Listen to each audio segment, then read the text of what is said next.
we got the Ha Sisters with the Ha Ha podcast. And is it a red flag if your family hates your partner? And this video was some sort of recommended by my beloved enjoyer, Kaylin. She was asking for the first episode, but they just uploaded this one. So we're going to react to this one. And I hope this also, pleasurable and entertaining to you, Kaylin. So I want to say thanks, Kaylin, for recommending the Ha Ha podcast. And this reaction is especially for you, Kaylin, because you wished for it. But it's obviously also for every single one of my beloved enjoyers out there, just so you know when it's time. Let's hop into some real reactions, because I know that that's what you're all here for. So let's check this out, bro. Seems like Mystery Man doesn't get that much love from Erica and Emily. I am never dating anyone ever again. He cheated on you? Emily's Who cheated on her? throwing up. He kissed your best Oh, there was like a baby photos there of themselves. friend? Yeah. I mean, they showed in the recent, was it DMing 100 celebrities? They showed their couch right there, their podcast room. There's an Evelyn's. Okay, they go like this Friends intro, right? I'll be there for you, bro. You got this Friends intro, yo. Okay, man, it would have been fun if if they would have the flip phones. Time for podcast. Right to Evelyn's apartment. She got in the second bedroom, she said, right? The baby pictures, bro. Erica's baby picture. That's so her look, bro. She still got this look. The one of Erica, bro. She still got this look as a 21-year-old, right? I think she turned 21, right? I saw a thumbnail or whatever. She still got this look so much, bro. Like Erica. Welcome back to the Ha Ha podcast. Woo! Jazz hands. Hey guys, welcome to episode freaking 2 of our podcast. Yay! You guys freaking loved episode 1, so welcome back if you are coming back, and welcome if you are a new listener. We are so excited for today's episode because Does she say episode on purpose?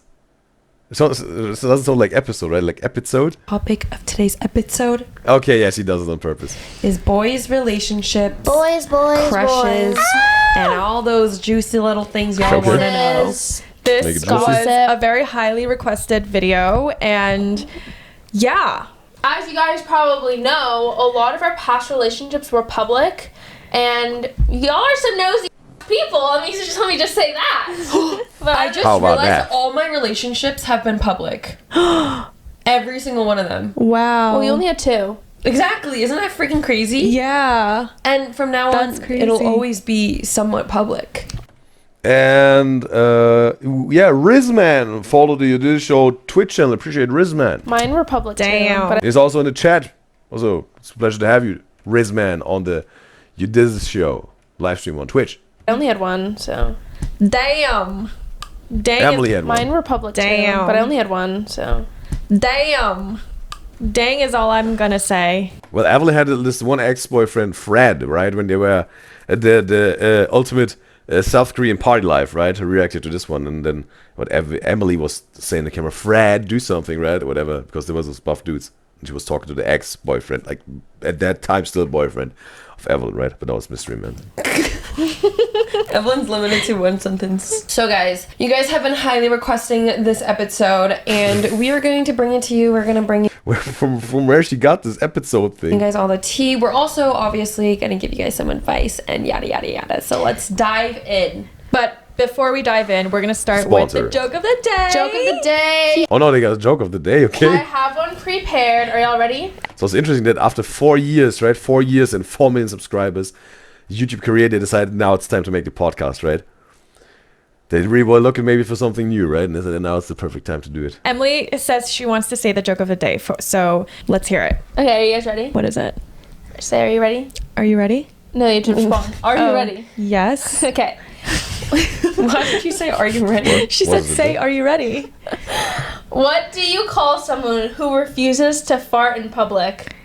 What do you call someone who refuses to fart in public? My Private thoughts? I don't know. boyfriend. He legit does. No. Me? I refuse to fart in public. That's A not private tutor. Okay, a private tutor. Do you get it? Like a private tutor, but private tutor. Is that one good? That is a good one. Where'd you find that? Okay, Evelyn's laugh was not really. I thought she was catching up. Like, that was not a good one. But he said it was a good one. TikTok. Ah. TikTok has funny ones. Yeah, hope you guys had a laugh right there. Okay. No, Evelyn's look was like, no laugh. Not a real one. Let's get into it. Wow. My what a joke was fun- just too funny, I Oh know. my god. Okay, let's dive in with some warm-up questions and Bro, Erica's child pictures of she still does this, bro. topics. What are your first crush stories, guys? How old were you and what happened? Mine's really funny, actually. Your crush story? Yeah. Okay, go for it. Okay, basically, I was like in a little love triangle in 4th grade. I love my 4th grade class. We get to spicy details. The love triangle in 4th grade. There's these 2 boys specifically. I used to be obsessed with Roblox, okay? And I would play Roblox almost every single day, and me and this one guy, we would play Roblox together, and then there's this game called You got a Roblox girlfriend here. The notorious Roblox girlfriends, right? Meep City. And we would play Roblox together, and then there's this game called Meep City, and you could have like your own little houses and stuff, and I kid you not, I literally set up an entire wedding in the Roblox house, and we got married. and oh my god, during Christmas So you had a crush season, on this guy who you got and married in during Roblox? Christmas season, he bought me a unicorn slushie. Okay. What's I a mean, not a unicorn slushie. plush?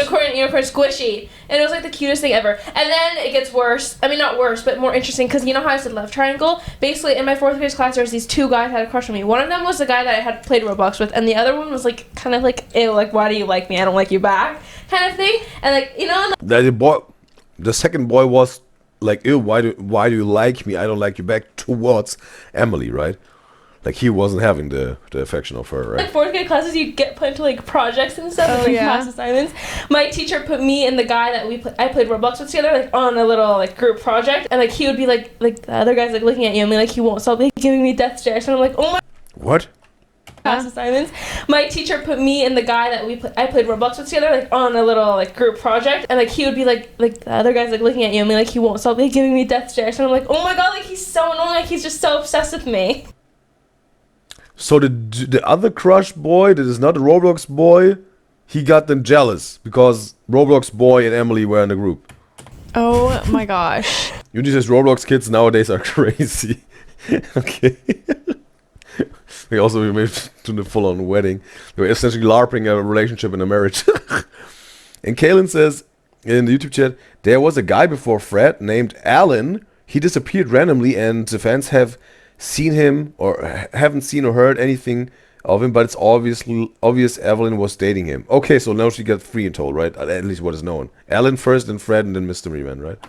And he had like the fattest crush on me. I already know he did. I wonder if the teacher knew and put you guys in a group project on purpose. You know my Mr. K, my teacher. Yeah, it was him. I loved him. I think crushes are the best. And you want to know something funny? What? One of the guys, not the kid I played Roblox with, but the other kid was my prom date this year. Oh, wow. He had his comeback. Oh. The Death Stare boy, right? Ooh. Yeah. So what a So small world. you and prom date have history. We've been friends for a while, actually, since like 4th grade, I guess. Yeah. I guess.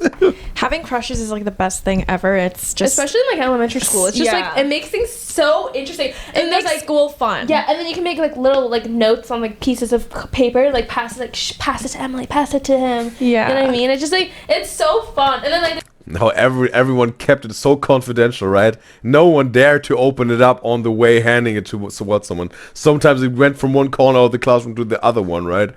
and no one dared to open it up, right? There was like an unwritten rule, bro. You have to keep this confidential. Don't you dare to open this if you're not the rightful recipient of it. There's so much drama, but it's like silly drama. Good old days. Good old days, man. Good Am old I days. right? When nothing was serious. Yeah, those are the Literally, best you could get days. married on Roblox. I haven't had a crush in so long. I really wish I could just feel that feeling again. But you're in a relationship. Yeah, but Well, then you maybe have to cheat or break up if you want to have this feeling again. Or you fall in love over and over again with your partner. Keeping the flame burning, bro. That's the best thing to do.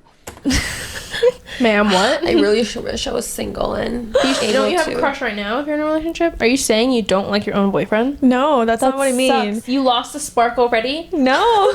honeymoon phase is over already. It's over. Honeymoon phase? Question mark? Okay, well, how long do you think honeymoon phase should last? It should Forever. never end. Yeah, that's the correct answer. I feel like honeymoon phase should never ever end. No reason. No. Yes. But like, just because you and your significant other are fighting doesn't mean it's over. Yeah. Just an FYI. Like, don't. It isn't over.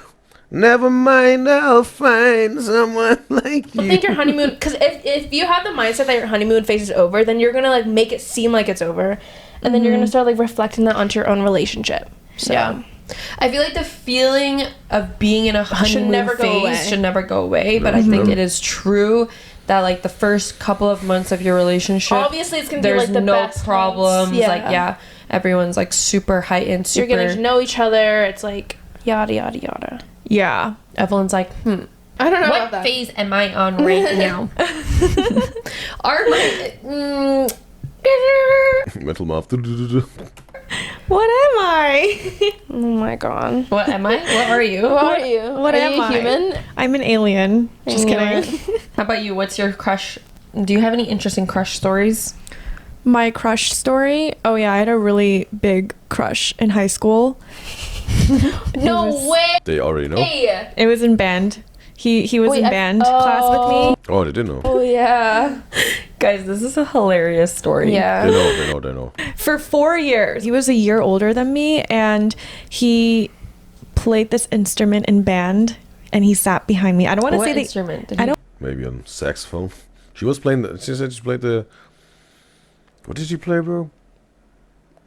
The clarinet? I want to Definitely something, some woodwind or a brass. say it, because what if he looks at this Oh video my, and bro, it was 7 years 7 ago. years So when you're in Okay. high school, fine? does More he than- know your existence? Like, He or knew of my existence, but we never talked, and You I know don't think what's he crazy? ever knew. This was over a decade ago. Yeah. Oh no Ooh. way. Decade ago, you were 16. My age. Oh my god. God, So girl, it was you a- could expose his name and it wouldn't even matter. It was Like, a it decade wouldn't even ago. matter. Okay, anyway, he played the trumpet, and I had this massive crush on him. I don't know why, and I would just geek over band class. No, just imagine, bro. this video was uploaded, I don't know, 18 hours ago, whatever. Dude was sliding into their DMs just whatever, 2 hours after uploading this video. Band class used to be my favorite class because of him. Do you think it's the idea of him being older that made you more No. Like, would you romanticize him? Was it the But he was- trumpet? Was it the way Was he it that blew damn into the golden trumpet? He was just cute looking, and he was one of those goody two shoes. Was he Asian? Kids. I don't know. Yeah, trying to Decade get ago. some details It really here. does not matter. Yeah, it does. No, Why? you have a Is he still boyfriend. in your life? No, he's not. What's his You name? guys never even talked. Yeah, what's his? What was he? They're Asian? really putting on I the don't know. I'm Just not telling spot you. here. I'm not telling you. Okay, you fine. saying- He was Asian. I don't think it's a big What's his deal. name? I'm like, Just I'm not. Let Say it go. it. Let Just it say go. it. I'm not Just saying Let his it name. go, No. We'll let bleep it go.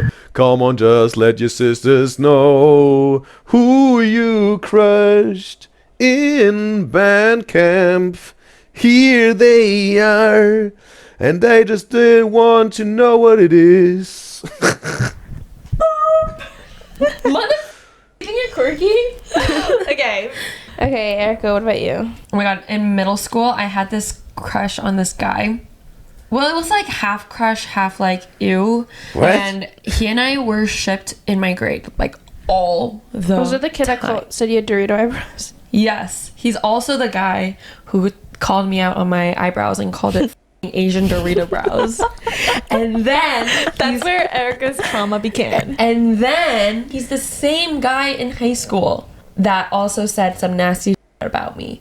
So now I don't like him at all. Wait, Like, what nasty thing did he say about you? we'll get into that later, but What? he's the same guy that said nasty shit about me. Damn. And then, but in middle school, he and I were shipped among like everyone. We were also like one of the 5 like Asian kids, so of course people would just ship us. And let's say his name was Bob, people would always be like Bobika, Bobika, Bobika. And it was a big thing in middle school, and I was Wow. like, damn. So you had a crush on him, but then he became icky, and then you Yeah, I stopped had a crush on liking him for like half of middle school, and then I was like, actually, I don't like this kid. And I forgot about him all high school, and then we rekindled or became friends again last year of high school. Biggest mistake ever. Okay, but when you guys have crushes, do you approach them? Are you guys the type to make the first move, or No. I'm super impatient, so if I like someone, I'm just gonna get it. what do you Ooh, she goes for it. mean? You get it? Like, I'm just gonna text him. Really? I'm not gonna sit there and be like, But most of the time it was like this, whatever, right? Like whatever. Nowadays it's probably whatever. Instagram is slide someone's DMs, right? But maybe back in the days it was more like, yeah, Facebook, all this other stuff that was there and obviously didn't survive. But that's how you were sliding someone's DMs back then, bro. Like the early Facebook years. Slide into someone's Facebook DMs, bro. Or liked someone's picture. That's how it starts, right? There's one like, then maybe the next day another like, and maybe the third day, or even even like 3 likes in one day, and then maybe even a DM or whatever, or just testing the waters first, right? 3 likes, and then waiting if they like something back. That was like the best practice back in the days if you were just doing this online approaching thing. I really like him. That's me. I'm plotting. I'm like, No oh my way. god, I really like him. How do I talk to him? No way. So really? the moment I like someone, I start plotting. So that's why like my crush phase doesn't really Strategic. last long. So in high school, I never really had crushes. Why did I always think, I feel like you would be the type to be super passive and just wait until, I don't know, I just didn't think you would do that. Well, my first relationship, he approached me, and then my second relationship, I approached him. Oh wow. He, What? Wait until, I don't know, I just didn't think you would do that. Well, my first relationship, he approached me, and then my second relationship, I approached him. Okay. Oh wow. And any other like Why? She means like with approaching like this, sending a DM? Okay, like maybe like an online approaching, okay. But because in real life it's a whole different meaning to this approaching, bro. For most people not that easy. crushes or stuff, or if I like want to talk to a guy, I just kind of go up to them. I see. I never. Because I'm like, I'm not gonna sit here and daydream about you or whatever, or stress about the fact that I can't talk to you. Wow, respect. I'm just gonna talk to you. Respect. I just never. I don't do approach, that. Yeah. I never approach. But like, Well, aren't you so- like, I want to be his friend or something? But all my like crushes are my friends, so I already know who they are. But So aren't you like, I want to get closer to them? Like, I want to have like FaceTime them and like. Well, the thing is also, again, a lot of people did this just whatever when it was in school, right? You had your school crush. They try to get any possibility to just whatever walk by your classroom, right? Or then say hi or whatever, right? Or just some looks, right? When you didn't have this internet moves, right? Whatever you're using, right? Facebook or ICQ or whatever you were using back then, right? If you don't know what ICQ is, guys, it was essentially like the WhatsApp. Yeah. 25 years ago. there was the WhatsApp or whatever iMessages, whatever you will use now for quick direct messaging without posting pictures, right? Just about the messages. That was the thing back then, ICQ. Those were the things that you used, right? It was ICQ and or Facebook and or ICQ. That's what you were using. If you wanted to use this online approach, there was one of the first things you had as an online approach.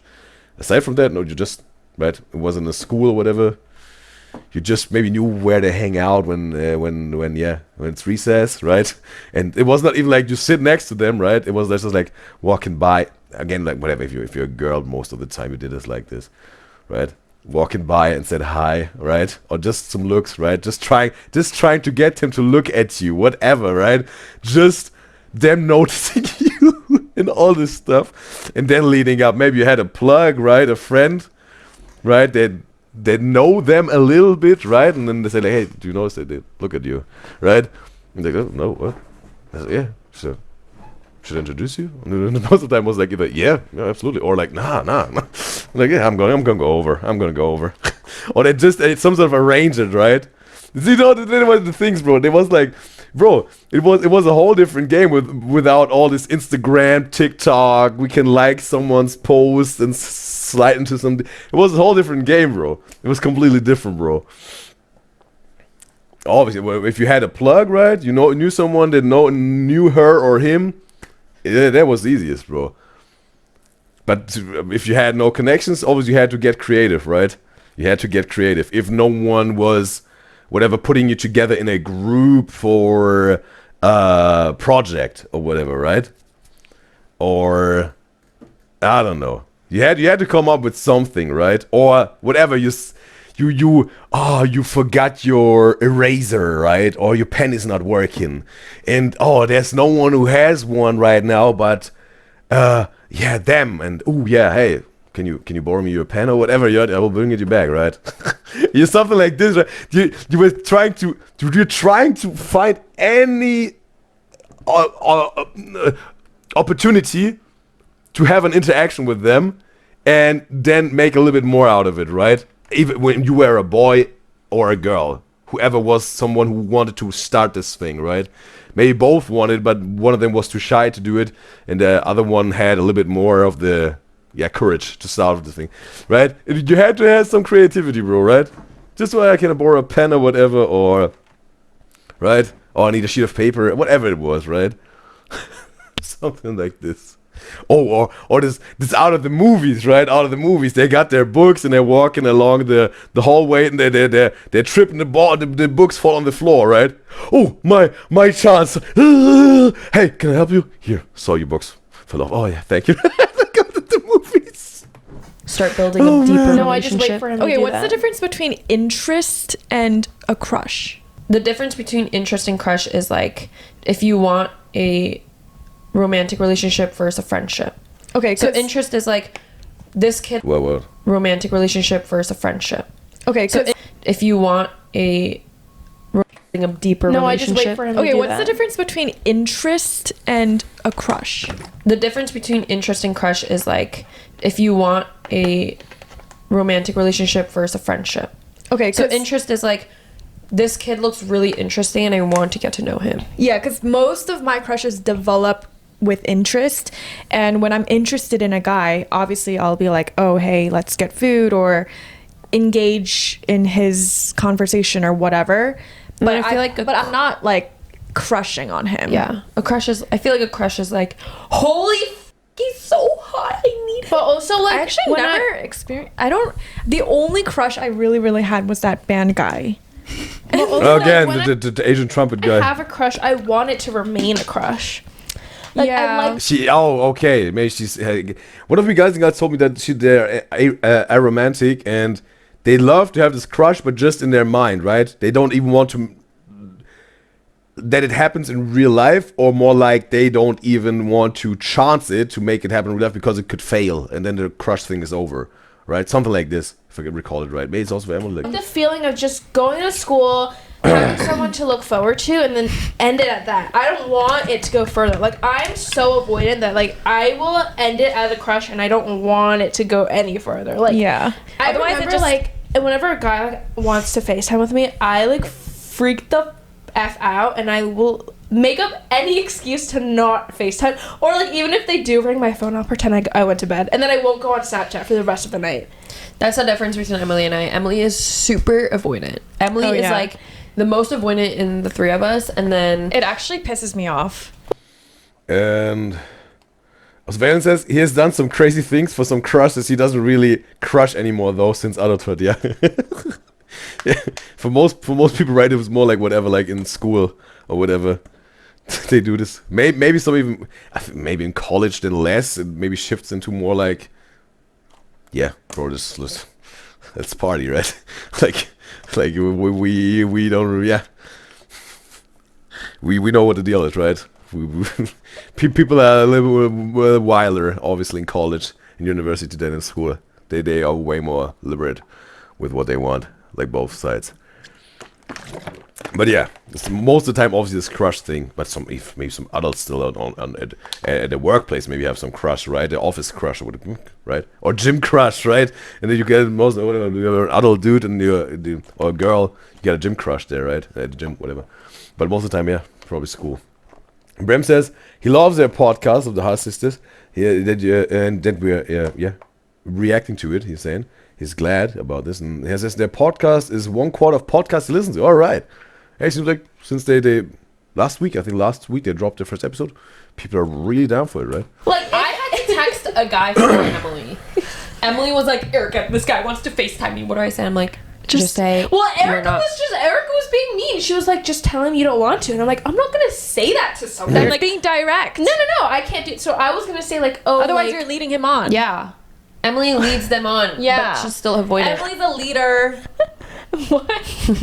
She leads people on. She was like, no, I was gonna say like, oh, I'm crocheting. And I was like, girl, just say you're going to bed. And she's like, no, Erica, that's so mean. I'm like, just say you're going to bed. That's so not mean. No, it's not. When Emily throws a tantrum with Evelyn and Erica, she's not thinking about being mean anymore, right? I will literally do anything but say no. So I literally went on her phone, said, sorry, I'm going to bed, sent. Emily was like, what the heck, Erica? I like threw my phone and I couldn't look at it. Emily, you need to learn how to say no because that's important. Well, obviously I can say no, but like when it comes to like things like this, it's just like I feel bad. I'm like, why do you feel bad? Let's stop. When it comes to like things like this, it's just like I feel bad. You saw this? With the smack of the lips, all of a sudden like the reflection of Evelyn's picture that was moving something. Well, obviously I can say no, but like when it comes to like things like this, it's just like I feel bad. You saw this right with it.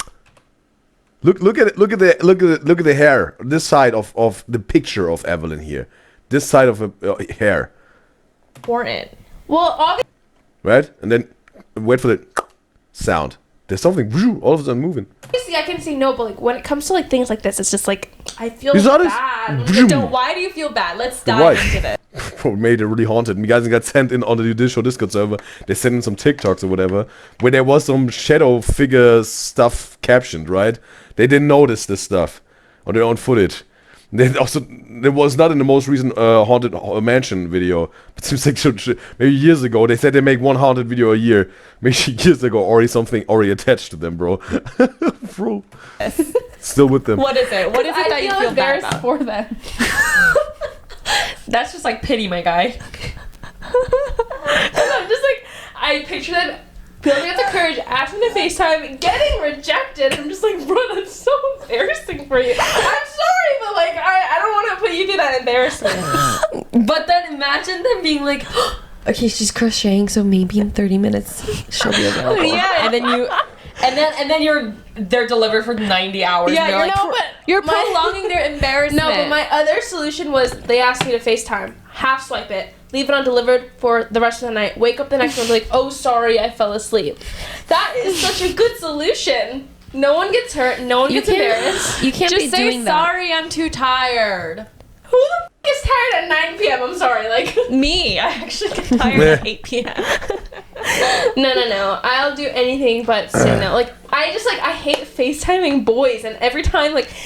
How many... It, like, cringes me out. Do they ask to FaceTime often? Well, I don't ever reach that point, so I don't know. I end it before I can get to that point.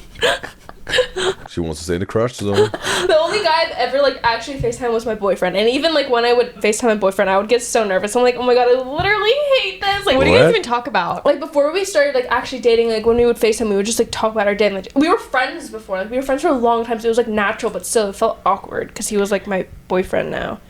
I mean, I can FaceTime boys as friends, like that's no problem. But when it comes to like when you know you guys like each other, it's so like I can't do it. Emily's social anxiety needs to be studied. So weird. So when you and your boyfriend were dating, you were nervous to FaceTime him? No, not when we were dating, but like when you were talking. Oh, the talking phase. The talking stage was like holy, like because sometimes his mom would walk into the room. And Oh, so this talking stage, and then wherever now it's dating, and now it's relation.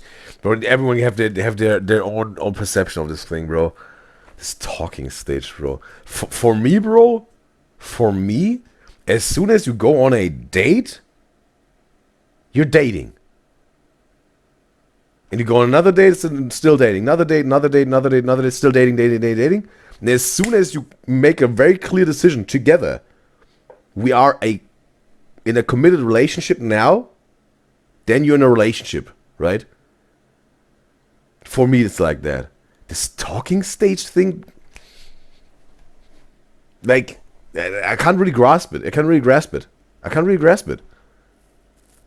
Talking stage. As soon as you go on a date, you're dating for me. That before is either your friends, or you just saw someone at a bar, a club, or a supermarket, wherever. You walked up to them and were asking them out on a date or whatever, and then boom. It's as soon as you both going on a date, boom, you're dating, right? Maybe you could call this talking stage, but it's already very clear. Let's say I got romantic interest. Maybe they also got romantic interest. Let's go on a date, find out if we're a match or not, right? So if you can name this talking phase, it's very right, very short, at least for me, right? If you're at school or whatever, or the job, you're either friends or classmates, or you are co-workers. If you got this crush thing going on, then, and it's some sort of, you feel some romantic vibes, but it's not really you didn't went on a date, go to a date. You didn't go on a date, and maybe you're texting this and you're testing the waters a little bit and trying to lead up to, hey, yeah, let's go on a date. I want a little bit more than just friendship. That's maybe, but it's also not really talking stage. It's like romantic vibes in disguise. I don't know, bro. This talking stage thing. We also talked about we talked about this on the Stereo Triplets reactions. I don't know. It's not really something I can grasp, bro. And like I would have to say hi to his mom, and I get so nervous talking to parents, or like his sister would be in the room, or like his grandpa or something like that. It's just like Wait, what makes you so nervous about that? I don't know why I hate FaceTiming. I would rather text a whole entire story to you than call you. What? Really? Anyone, even my friends. Like I just don't like FaceTiming, and then I hate having to end a FaceTime. Why? Just like bury me. I'd rather freaking like tell you my whole life story from the start through text messages than have to FaceTime someone. So bro, for me, straight opposite, bro. Straight opposite, bro. Preferably face to face. It's the best communication, face to face. Face to face, then FaceTime, then phone call, then voice messages, and then texting. Texting is the last and least I do when it comes to communication. Serious? So when you end a FaceTime, what do you do? Because you got a gold standard of communication and clarity and successful communication face to face. Up here I want to be. Wait for them to. And I am, right? That's what I do, face to face, all the time, if it's possible. And then you see the ranking, right? FaceTime, phone call, voice message, and then text. But here, that's where I am, bro. Up there, the clearest, perfect, most successful communication face to face. That's where I position myself as much as possible to end it. I will sit on FaceTime for 17 hours before I have to end it. Emily, you are so What the hell? non-confrontational. And Van says, he's saying he hates being asked to FaceTime with a love interest before meeting them in real life. Okay, like this. Okay, from a dating app or whatever. Okay. That's also a completely different beast then, right? The online dating thing. He says it's so much work to keep the conversation interesting and to not let the chemistry seem awkward. And when he says also he's at home, he's not presentable enough to be on camera with someone he wants to find him attractive. And he says the talking stage for like he's talking about U.S. citizens is considered the dating stage for you, and then y'all decide to be in a relationship. Then it's considered dating. The thing is, I don't even know. I don't even know if it's like a US thing or whatever, wherever else you're on the world. I think it's just really something that people, some sort of, how they define it, right? Right? But maybe Valen also says here, like, hey, most people that he knows see like that or he heard of. I mean, I heard about this thing, but it doesn't make sense to me. But whatever where works for anyone the best, right? But yeah. Right? So Valen was also just explaining here, right? Like he says, like in the US and also for maybe most people he knows and for him. When you're dating, then it's called talking stage, and then when you decide to be in a relationship, then it's called dating, right? And Valen says he just thinks people are afraid of commitment. And that's why they phrase it like this, you mean? When they're really literally dating, they call it talking stage, and then when they're really in a relationship, they call it dating? You mean like that? That's the terms for this? What do you mean? That's not good. Unless I actually am in a rush, I'm like, okay, I really have to go. I will stay on FaceTime until the other person ends it. And that's like my worst trait. I cannot end FaceTime calls. Okay, we're gonna do hourly FaceTimes, and you're gonna have to end the FaceTime. We're gonna have to do like I literally get FaceTime anxiety. exposure therapy. Yeah. The worst is when you're in group FaceTime calls and everyone leaves but two people, and then it's me and the other person. I'm like, because in group FaceTime calls you can escape it. You can just press end call, and there's still 4 other people in the FaceTime call, right? So you're fine. But then everyone leaves, and it's just you two, and you're just like, God damn it, I should have left 30 minutes ago. Because do you feel bad that you're leaving the person because you think that they think that you don't like them? No, it's just like awkward. It's just like hanging up. I don't know. It's just like I can hang up the phone. That's no problem. But FaceTime call, it's just like. But you hang up my FaceTime calls whenever. Yeah, That's different game here. Also, with being mean, right? different. Like you, I don't care about. Yeah. Guys, how does one fix this problem?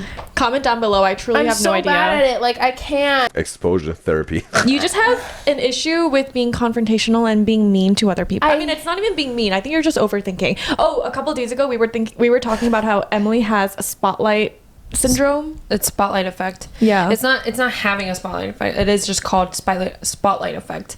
Basically, spotlight effect is thinking like Everyone's everyone watching you're on you. a spotlight. So Evelyn literally yesterday was like, I hate throwing out the trash because I think people are staring at me, and I was like, girl, that's spotlight effect because no one actually is.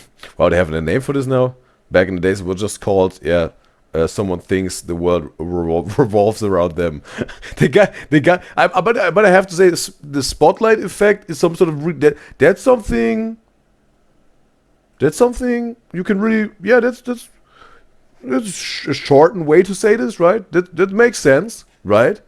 I have to say, right? Instead of saying the world is not revolving around you, right? You see, it's already a mouthful, just like, oh yeah, spotlight effect. That's proper, right? It's just still down, but it says what it is. Yeah. But sometimes nowadays there's for every single thing like a crazy fancy scientific professional name put out there to whatever, bro. When we had this also when people are smacking their lips or like they're chewing loud, right? And people get crazy offended by this, right? Where people just say like they get annoyed when someone is smacking their lips. Now it's called misophonia, right? Okay, bro, make it sound fancy, bro. But in itself, obviously, you have to define something and find names for that. So that in itself, I think in general, it's good, right? That also scientific terms are found for certain things that happen in the human mind and also in social interactions. That's good in general, right? But nowadays, bro, people there are things for certain, then terms for certain things that seem so trivial, but they gotta give a so fancy scientific name, right? But yeah, just my 2 cents here. Is staring at Give me my 2 cents. It's like the DM of the 100 celebrities. Hey, can you give me your 2 cents on this and this? So No workers one were cares. because there was like 3 different bins: compost, recycling, and trash or whatever. And then I put stuff in the compost bin, and I was like, I don't even know if that was the right one. And the workers were staring at me, and I was like, they're gonna think I'm awful people. See, that's spotlight effect. That's like prime f***ing example. And Vanessa says, yeah, you just explained it right. Okay, with the commitment in the terms, that's what he meant. All right. So if you have like social anxiety or stuff like that, just remember spotlight effect, and you're putting yourself on a spotlight when in reality No one gives a shit. no one I gives a have shit. Did that help you? Did that? Well, I say that to myself like when I'm at the gym. I always think people are watching me, but at the same time, I'm just like, people are It's her anxiety. Everybody's watching her. doing their own thing, like you're doing your own thing. They It's like, TikTok's Are not you right. looking at other people? I'm not looking at other people, so like, why would Exactly. they? So I mean, it's like sometimes I know that, sometimes it's just like awkward. When have you ever seen a person throw out trash and been like, ooh, that person just put it in compost? Girl, it's recycling. When we're filming for YouTube videos, There are some people, bro, they're crazy. They're crazy about, like, in terms of, let's say, nosy neighbors, right? That can happen, bro. They even want to lecture you then, like they're a professor about of recycling or whatever. In itself, right, if you're trying to help someone, hey, that's not right, you better put it there, right? You want to recycle, right? Yeah, but some people, they just get so nosy, bro, almost like detectives and whatever, trying to, I don't know, bro. Trying to become life coaches without being asked to be for you. Emily gets so embarrassed when we're And then also getting rude while doing this. filming in public. She's filming for YouTube videos. Emily gets so embarrassed when we're filming in public. She has the worst spotlight effect, especially when we're filming around our town in the mall. She thinks people are gonna It's just like see the her, worst. and yeah. See her ops. I'll be fine if it's with a phone because that's discreet, but with like a big camera like ours, I'm just like, oh, this needs to be over already. Well, yeah, guys, Emily's hella avoidant and social anxiety vibes, but I hate confronting people, especially when I get into fights with people. Oh my god, what do you do? I literally avoid fights for this reason. If someone makes me mad, I won't even confront people. But you're so confrontational with us. Yeah, That's I see it. different. But with like friends, I don't care about you, I'm she always says. so confused. Emily, I see Emily hanging out with her friends. She's so nice to them. I will do anything but confront I am you. so curious. Has your friends ever seen your fiery, well, people raging have side seen me like annoyed and get upset, but not like to them. to them? yeah. So interesting. I think you need to work on that. Need to be studied. Yeah, I would rather die than have to confront someone, because then you have to go to school the next day and hang out with them, and it's just like, I'd rather not. You know what? I'll just keep it to myself. Well, this is a discussion to be talked about even further on the next episode, maybe. But let's talk about our biggest icks in a relationship. Everything aches me out. Okay, same. I actually not gonna lie, like- listened to a podcast about icks this morning. I don't know why, but it was actually Emma Chamberlain's podcast. But Everything for me, I don't think icks should be like a thing. And if you have icks in a guy, it's either A, you yourself are not ready for a relationship, 2, you literally just don't like the guy. Like for me, when I was dating my boyfriend, I didn't have any icks with him. But then with every other guy, I will like. I have to actually like you. For I me think to not have icks just appear when you are not interested in the guy. Yeah. That's But what also, happens. Well, bro. Again, it comes down to how do you define X. Just imagine you're living with your partner, right? In one house or an apartment, right? And maybe they're not as tidy as you are, and they let their clothes lay around, right? On the floor. And you're someone who has tidy all the time. If there's someone, they do pick it up right away. And if they leave it on, you get a little bit irritated, right? And someone would call us and maybe, I get the icks. When you let your shirts lay on the floor, right? You already got an ick. But aside from that, maybe it's perfect, right? Or you make it perfect, because obviously every couple is facing challenges. But I think you can be a perfect couple if you overcome challenges that people would call, they're imperfect. I think they're perfect in their imperfection when you are called like this. It's just about overcoming challenges, right? But yeah, that could be then called an ick, right? They let their shirts lay around on the floor, or whatever. Let's say when she's washing her hair, maybe she leaves the hair in the drain, right? And you always have to pick out your hair. That gives me the icks, right? Get your stuff out there, right? Or I don't know. Maybe whatever. She is having phone calls late at night with her friends while you have to go to sleep because you have to go out if you go to work early the next morning on business days, and she's always laughing that loud, right? And hysterical loud laughing, and the laughing itself doesn't annoy you, but it's just a setting that you have to sleep, and that gives you the icks when she's having phone calls, right? That's right. There's some people think, oh no, it's not an ick. It's pet peeves. It's again how you define it. But if you definitely if you live together, maybe even before that, but definitely as soon as you live together with your partner, there will be some pet peeves or icks or just some things that create some friction between you, right? And you have to find solutions for this. You have to overcome those challenges, right? That's what I mean. So if you have something like this, then the relationship is not over. You're not fell out of love with them. It's just you're two individual human beings. You have your individual way of life and how you live your life. But as soon as you live together, make this commitment, you have to find solutions together and overcome challenges to make your individual lifestyles work together as a couple, because you are a unit, right? You are united as a romantic couple, and so should also your life work together. That doesn't mean you have to completely abandon who you are yourself and trade yourself and sell your soul. No, it's just fusing it together perfectly. Both who you are, that you can stay an individual but also a unit, right? That you can stay individual but also be united. That's what it's about, I think. But definitely takes effort, love, patience, and watchfulness, bro. So yeah.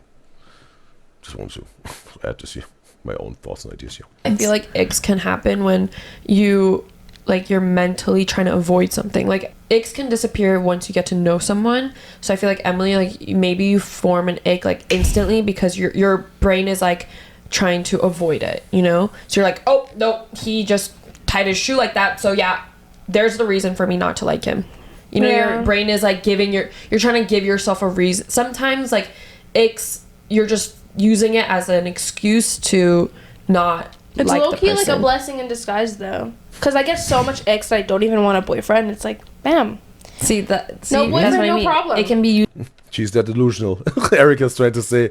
as an excuse, but then if you like actually get to know someone and like yada yada yada, like those icks can disappear, because it can also be like a self-sabotaging thing where you avoid so much that you don't let Bro, it really turned into a therapy session for Emily here, bro. yourself actually get to know someone.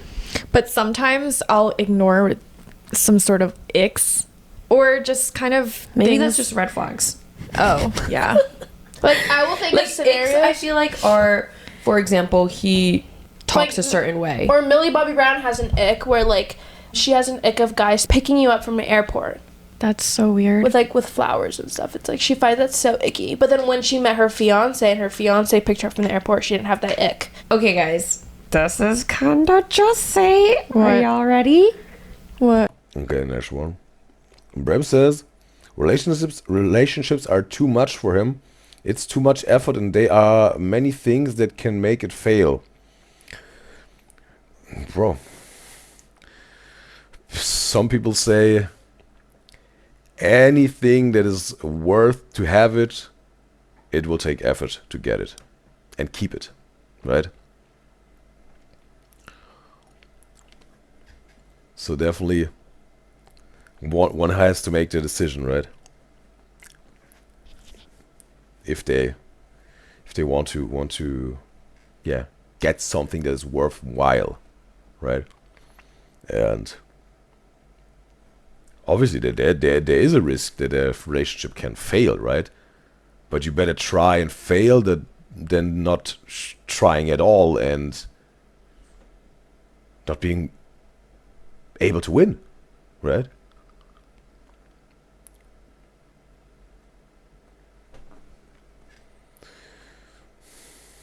Wayne Gretzky, right? You miss all the shots that you don't take. It's coming all with all those sayings and wisdoms, whatever. But yeah, I can understand for that for some people maybe nowadays, and also back in the days, right? Yeah, relationships are a little bit scary, and it's yeah, some maintenance, maybe even high maintenance. It depends, right?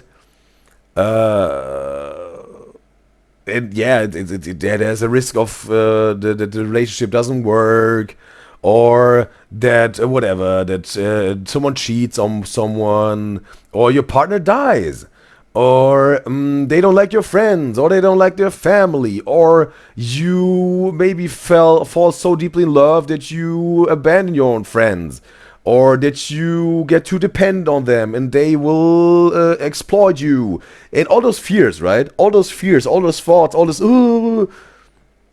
you know what you can do about this? First and foremost, bro. And again, just a dude, not a marriage counselor, not a relationship therapist, whatever. Just a dude sharing his ideas and thoughts. First thing you can do to minimize all those negative things, the possibility of them, minimize. Really be watchful by the choice of your partner right from the start. Be very selective who you let into your life as friends, as business partners, and your romantic partner. Be very selective. Have your standards. Be very watchful. Who are they? Get to know them. Take the time. Be patient to get to know them before you go into something really committed with them, right? Find out, hey, does she work together with me as a couple? Do I match her? What she wants, who she is? Right? Does he understand and respect my values?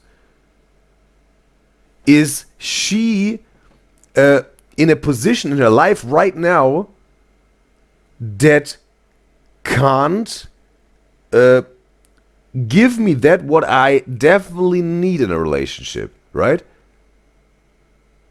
All this stuff, bro. All this stuff. You have to check the boxes, bro. You have to look really. That's why I said really get to know someone. Take your times. Be watchful. Put in the effort that you really know who you're dealing with. And if they are a perfect match, they're meeting your standards, you know they can provide what you want out of a relationship, and you also can provide for them what they want. You're a perfect match. Boom. Then you go in a relationship. But it's not the end of the story. Because along the road, as soon as you said, okay, now we are a team, we now united, we are now together as one romantic couple, there will come the challenges along the road, and then it will some sort of be proven in the fire if you can stay together, if you stay united, right, and you can fight off all the hurdles, all the obstacles, you can overcome it together, right? It will show, right? There's not a guarantee that it will work perfectly, but if you, I think if right in the beginning, when you do all this what I said here, right? All this checking the boxes, really make the profound best decision at the beginning who you even go into a relationship with, I think you already secured 80% of a successful relationship. If you have to put it in numbers. The other 20%, those are then the challenges and situations and solutions you have to find, overcome, and successfully make happen. Right? And you can do this also. And then you have the 100% and you have a happily ever after. Right? That's just my idea, my opinion about this. Right? But if you just jump blindly into something and then you're bamboozled when they cheated on you, took all your money, they pushed down your mom down the stairs, and also took your dog with them and left the country to live with their 2-year affair that they cheated on you while you still were together. When you then like, oh, why does this happen to me?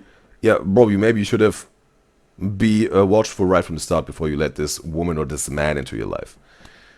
Right? Can this happen also when you had those 80% already checked and success secured? Can happen, maybe. Right? Law of reality still can happen. We still got this 20%. Can happen. But we're talking about chances here. You want to position yourself in the best stance and in the best position you can have before you get into a relationship, I think, together. Then you can minimize that. And then also do your best while you're in the relationship till the very last breath, right? If you can, if then something happens to you like this, right? You did your best, really, truthfully, you did your best. Nothing delulu, yeah, I could have done this, but I didn't feel like doing it, but it's then all right. No, you should have done this because it would have been upright, strong, and good and truthful, right? If this is not there, if you did really all you could do to your best, truthful, upright, strong, right? Not saying you won't make mistakes, you will make mistakes, but it's about how you handle the mistakes, right? And that in itself, when you handle the mistake in the proper, upright, strong, good way, it's also truthful then, right? That's still then, you can still see this as, hey, I still did my best, because it is that, because mistakes happen. It's about what you make out of it. You have to deal the best with it, right? And you can make the best out of it. Can even elevate you, obviously. It will elevate you. All the mistakes that you make, if you handle them the right way, you gain wisdom, you get better, you get wiser, you get stronger. Most people say failure are just the steps towards your success. So, if you did everything as much upright, strong, good, and truthful and best as you could, right from the beginning to the very end of your relationship, whenever this end also will be, and anything happens then, you can't blame yourself, and that's a piece of your mind that you really, really, really want to have when ish hits the fan. The peace of mind, in my opinion. Yeah. What's a moment that made you realize this isn't love? Evelyn, have you ever been in love? What's a moment that made you realize this isn't love? Evelyn, have you ever been in love? I don't know. How many people have you been in love with? Yeah. You've had so many. How many? How many did you truly fall in love with? I'm honestly still figuring it out. I'm kidding. Bro, ain't no way. Every relationship that I've been in till now, I think that I'm in love, and then problems arise and it never gets resolved. Never. Because of, incompatibility or whatever, and then resentment comes into place. But resentment comes into the picture, and then the love that you thought you had kind of just disappears, and then you realize it's all a facade and Bro, what? Every single relationship. Yeah, every single relationship. It's like I loved a version of them in your head. In my head, but that's not actually them. So you think you loved the idea of them? Yeah, I love the idea of them, and then I would fantasize that they could be this person. Oh, that's yeah. Right, yeah. I can change him. But they're actually not. So you didn't ever fall in love with someone for the person that they are? No. What do you think being in love means? Unconditionally loving the person no matter what. And it's again, what is this? Reflection of the picture. They have a window? Okay, maybe it's the window of one of the neighbors that's living opposite side of the road of them, right? Unconditionally loving the person no matter what. Maybe, whatever, open it up and then whatever. Probably not a car is driving by. I think she's not on ground level, right? And so far it's been like that for... I took an elevator last few videos, so no. My current boyfriend. So if you... current boyfriend. In love means? Unconditionally loving the person no matter what. And so far it's been like that for my current boyfriend. So if you... current boyfriend. My current boyfriend. Maybe in my... What? Mystery Man is her boyfriend? Future boyfriend, I'll love them more. But my currently, my current boyfriend, it works. Unconditionally, maybe. Yeah, it works. Okay, so let's say unconditionally, let's say Yeah. mystery man loses all his assets. That's fine. Yeah. Okay. And then let's say he goes homeless. That's fine. Breaking news! HJ Evelyn is not a gold digger, guys. Not what you guys make it out to be. She does not care, right? Unconditionally loving someone means like you'll love them no matter what. So like if they get like super fucking sick, Both legs and arms get amputated. Now they're putting her on the spot, bro. Mr. Man is sweating while he's watching this video. Evelyn, please. And also, Brent says, yeah, you're right. Okay, yeah. He sees definitely some things that I said. And Vences, he agrees. Hold out, hope, buddies. Saying to Bram, he says, you never know. He says, if it's really not for understand that too, Bram. He's saying, never say never. Not for you, he said. Yeah, he was correct himself. Bram says, he has only been in one relationship, still in it, he said, and he never seeked anyone because he never wanted one, and he never had crushes before. Okay, because he's still a relationship. He is in only one relationship, and he's still in it. Okay, I just said, I want to reread the one who said relationships are too much for him. It's too much effort, and there are many things that can make him fail. So you're in a relationship right now, Bram, and it's too much for you. I don't know. Maybe it's something you want to talk with your partner about. Maybe, right? Maybe you can make this work. That it's, yeah. I don't know what it makes you feel, Bram, right? But maybe something you can talk with your partner. Maybe they can support you a little bit in this thing that's not, I don't know if it's daunting to you. You said it's just too much for you, but yeah, maybe there's something your partner can also help you out with together to make you, yeah, support some certain things, right? It doesn't make it you feel it's too much for you, right? Because it's too much for you, it's maybe too much, right?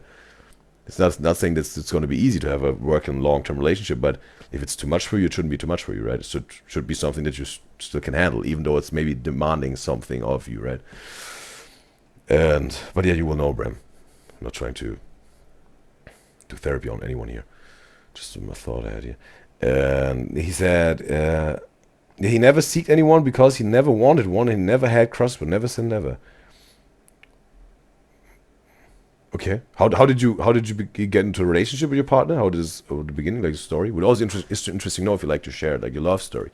And Valen says, wait, is the relationship that you're in too much for you? Oh, okay, Valen also is saying, yeah. And Bram says, thanks. He's saying thanks to Valen. And Bram says he thinks he wasn't ready yet before, and he was in this relationship, but he's doing good and he's happy currently. Okay. Bram says not too much currently. That's how he felt before. For relationships, he should have said that before. Okay, he learned through his partner, maybe. He or she showed him, and he showed himself, obviously also Bram, that it's not too much for him. He can do it. But in the beginning, it was like, he was facing this giant of, making a relationship work. It looked a little too much, but he faced it and made it work. And no, he can do. All right, cool. All right. Wait, I'm just confused because in my previous relationship, I thought I unconditionally loved them, but I also have my boundaries. Like, I'm not going to love them even if they cross my boundaries. Well, yeah. Oh, okay. Like, I'll say mine. Okay. So, for example, like, both my past two relationships have ended for a reason, and it's, like, done, whatever. Both people, like, maybe they have done stuff that I don't like, and they have traits that I don't like. But besides that, like, I think I did love them. Like, my first relationship, like, I think it was a typical high school relationship where I was kind of just like, la, la, la, la, la, and, like, living life and just doing it. But for my first relationship, because it was more high school and I was very young, it wasn't, like, love. But for my second relationship, I think that was my first. I'm so confused. For the one. Okay, listen. I it ended, but still, like, I think that was my first. I don't like this topic. I don't think Evelyn's fully comprehending it. She's like, Evelyn, you had like 7 relationships. Oh. I didn't have 7. I had 1, 2, 6 1, and a 2, half. 3. I'm on my 5th serious relationship. I mean, obviously, I liked them. Thank God. Okay. God forbid. You're in a relationship. You actually like them. Jesus. I hope you didn't just stay with them just for the fun of it. Like, No, okay. I loved them during that period. like when you said I love you, did you really mean it? I think so. I guess. I hope so. Oh man. Oh man. What do you mean you think so? Oh Can my you God. dive into that? Like, what do you mean you think so? I feel like I'm getting exposed right now. I mean, if you don't feel like you did, then that's fine. I'm just Everyone gets their turn in the therapy session. First was Emily, now it's Evelyn's turn, bro. Erica, you're next. confused. Like, I think I did love all of them. You know what? But you love them, but you weren't in love with them. I was in love.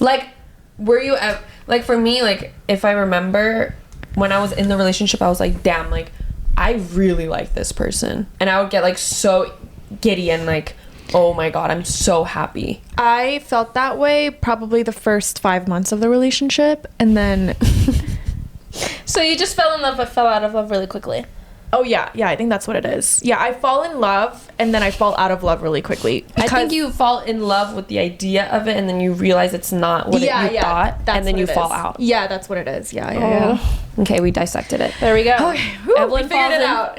She fell in love with the idea of her past relationships, and then when she realized That's not after, actually who they are. I kind of quickly fall out. I fall out of love very quickly, actually. That's my thing. Once I find out a couple red flags and realize that if I imagine me carrying their baby, and if I get icked out by it, I fall out of love so quickly that it's bye-bye. yeah, it's Bye, done deal. bye, bye. It's done deal. But so far, my current relationship has been going great. So, I mean, it's been Just trying to reassure also Mr. Mystery Man here. fine. Right? Like, It's all good. I'm not icked out yet. Not yet. Yeah, I am. I am in love. Yes. I get, yeah. Wait for it. Mystery Man. Better play your cards right. Yeah? Am I? You tell me. I'm in love with my current boyfriend. Oh, bro! Enough! Well, he's my current boyfriend. You're like self-sabotaging. My at this present- point. You're literally self-sabotaging. Ew, look at those pigeons. How am I self-sabotaging? Ooh, pigeon. There's so many damn Evelyn! pigeons. She's like, I'm gonna "Ugh." actually bash your skull. Oh, it's pigeons they're flying by. That's the reflection. Okay. Over on the picture. something. Rainbows and Butterflies unicorns. and boobies. Ew. Emily, how about you? Do you think your last relationship was... And Bram says, Evelyn, this episode was so funny. And Karen says, she haven't watched this full episode, so she might as well finish it here. Yeah, it's cool. That's also a first time reaction here. Appreciate Kaylin. Ew. Emily, how about you? Do you think your last relationship was... And I think there's different versions of love, in my opinion. Because depending on your era... Don't agree with that. Evelyn, you're so emotionally, like, Everyone's not like there. this. Everyone's like, but 2 seconds ago, you didn't even know the definition of being in love. I feel like, Evelyn, you're, like, emotionally not here. Hello? They got her off guard here. Are you physically Off here? balance. I'm here. Spiritually. Yeah, let's presently emotionally... Evelyn. Okay. Let me drink some water. That, I feel... She got the shake water. You know what it's mean, bro? Evelyn, do you think you struggle with being emotionally vulnerable? We're really going this almost therapy session type of thing, right? With Emily, now it's Evelyn. Let's see what the Erica will be. Or just really, no, maybe not therapy, but very deep dive questions, right? Where they're maybe even analyzing themselves a little bit, right? I think so. Vulnerable. Evelyn, do you think you struggle with being emotionally vulnerable? I think so. Because what the f- You're like, I think I'm in love with my boyfriend. But when you're with Mr. Man, you're probably... Oh, wow. Emily. Better swallow your But when you're sip with before Mr. you Man, you're laugh. probably... Woo! Wow, with the spit. Oh wow, she's drooling like a dog. Oh wow, stop it. Stop it. She's choking. Emily's choking. Go pat her back. Go pat her back. Go, she's choking. Evelyn's emotional challenges make Emily laugh, spit, and choke at the same time.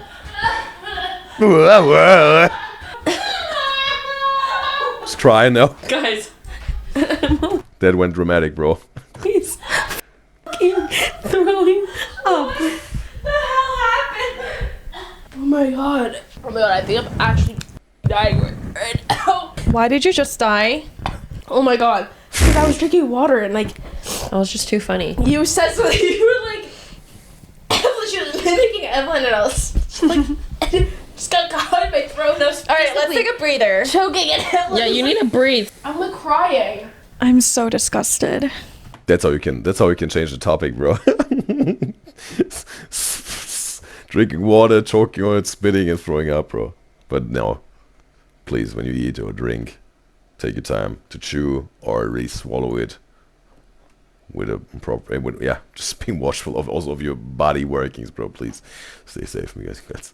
Guys, I'm just that too funny. Don't bring me next to your mans. That was true haha podcast moment right there. Haha.